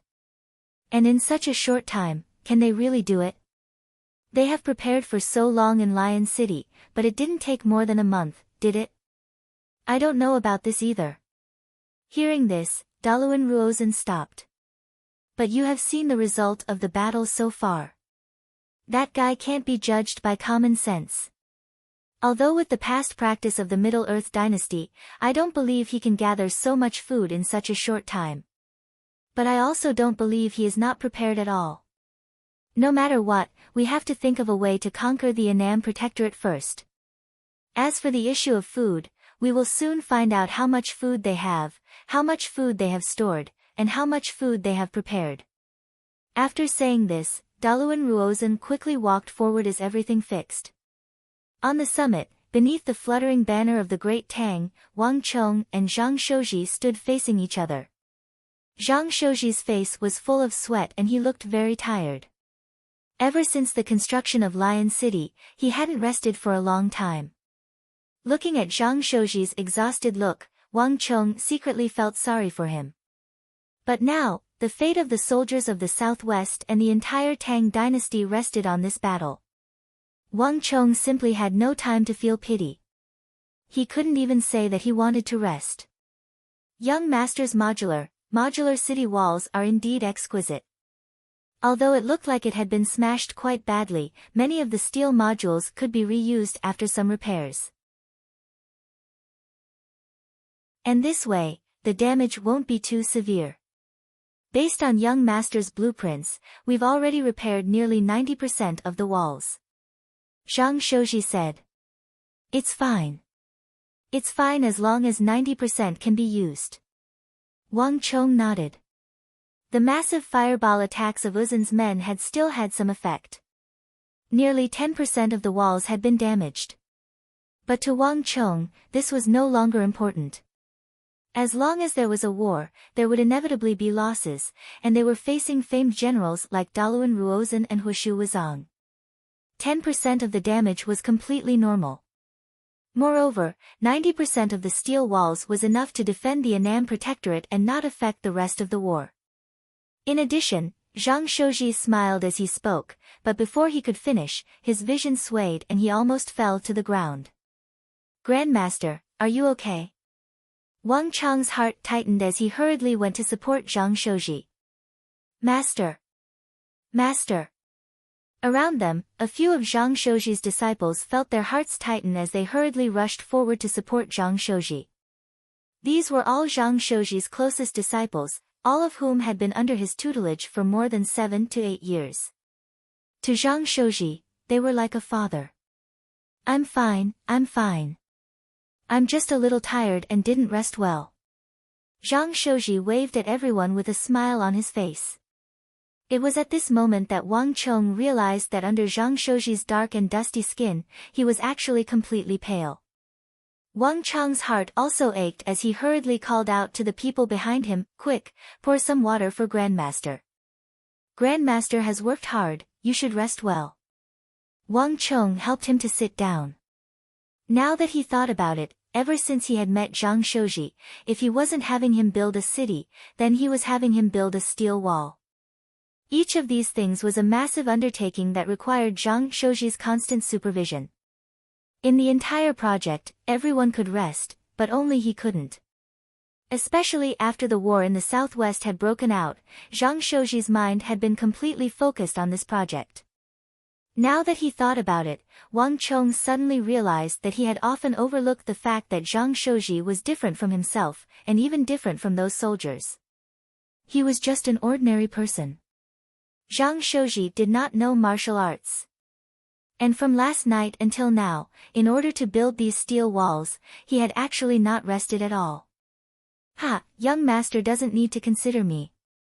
To be able to follow at young master's side and do something for the Tang dynasty, for the Tang dynasty's army, and for the common people of the southwest is the proudest and happiest thing that Zhang Shouji has ever done in his life.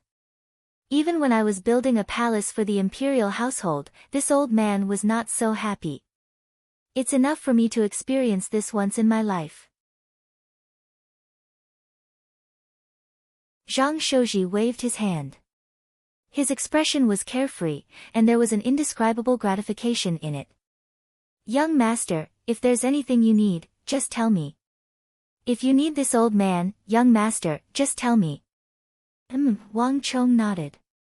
Seeing Zhang Shouji's gaze, Wang Chong knew that anything else he said would be superfluous. Buzz! A finger suddenly pressed against Zhang Shouji's sleeping acupoints. It was not Wang Chong, but Qin Shu-sun. Take Master Zhang away. Before he wakes up, no one is allowed to wake him up. Qin Shu-sun said. Is young master all right? Wang Chong nodded. Master Shouji has expended too much energy, and I heard from his disciple that he hasn't rested in the last few days. We can't let him work too hard. In truth, in previous battles, we rarely allowed craftsmen to participate. No one in the Tang dynasty has ever done what young master has done. I don't know if this is good or bad. Qin Shu-sun said. Perhaps not in the past, but there will definitely be in the future. The form of war will also have to change a little. Wang Chong said. That's right, Lord Protector General sent me to ask. Does young master have any thoughts on the upcoming war? Qin Shu-sun said. Xianyu Zhongtong currently held a great deal of respect for Wang Chong. The fact that he had sent someone to inquire about Wang Chong's opinion was enough to show his attitude. I don't know for now. Wang Chong shook his head. In the current situation, the Mengshi, Yusang army is far superior to us. We are better suited for defense than offense. Positional and defensive battles are advantageous to us, but taking the initiative to attack might not necessarily be advantageous. At the very least, in this situation, we have the advantage. Wang Chong said. This mountain had actually already been transformed by Wang Chong into a fortress. Although it seemed to be segmented and filled with gaps, Uzun's cavalry were actually unable to display their might here. On the contrary, Lion City was more advantageous to the Uzun army. At the very least, their speed would not be reduced. And the siege ladders that Uzun had painstakingly built with so much manpower and resources were completely useless here. The walls were still there, but the siege ladders were useless. Moreover, Xianyu Zhongtong's strategy in Lion City was different. Wang Chong had adopted an aggressive defensive strategy. All the walls had been built in sections so that Yusang and Mengshi Zhao would not be able to break through. At this stage of the battle, the Tang dynasty had no path of retreat. When an empire lost the respect of the surrounding countries, the only method was to openly defeat them on the battlefield, crush them, and win back their dignity. As for Wang Chong, he had no other choice. If he wanted to prevent the empire behind him from sinking into a quagmire of decline, and disaster, and change the empire's miserable fate, the only way was to completely defeat the Mengshi, Yusang army. No matter what price he had to pay. Roar! As he was speaking, the rear of Mengshi Zhao's army suddenly became restless, the roar of a beast resounding through the clouds. The Mengshi Zhao army on the left and right were thrown into an uproar, all of them scattering like they had run into the plague. Young master, what is that? Eagle suddenly couldn't help but take 2 steps forward. Wang Chong said nothing, but his eyes were madly twitching. He had heard this sort of roar before, but it did not belong to this world. Giant elephants. Wang Chong muttered. What? Eagle subconsciously asked. But before he could finish, he was drowned out by a heaven-shaking rumble. Rumble. From a distance, the earth seemed to be quaking, as if some massive creature was walking out from behind it. In just a few breaths' time, a black silhouette the size of a hill slowly appeared in everyone's field of vision from afar. These black shadows were extremely heavy, their bodies seemingly brimming with immense strength. Just by looking at them from a distance, one could feel a powerful pressure. And when one saw the ant-like Mengshi Zhao soldiers next to them, this pressure only intensified. Boom! The originally quiet mountain suddenly burst into a buzzing sound, with a hint of panic. None of the 180,000 Annam Protectorate soldiers that had survived until now were ordinary. Whether it was in spirit or will, they were the elite of the elite. But when they saw those black shadows, even before they could see them clearly, their morale was already shaken. This was not a common sight. The White Elephant Corps. You're tuning in to the Blissful Bookshelf YouTube channel. We're so grateful for your support, and don't forget to subscribe to join us on this incredible journey through captivating stories. Your generosity through donations truly makes a world of difference, as it's the primary source of revenue that allows me to expand and enhance this channel for you. Thank you from the bottom of my heart for being a part of this adventure.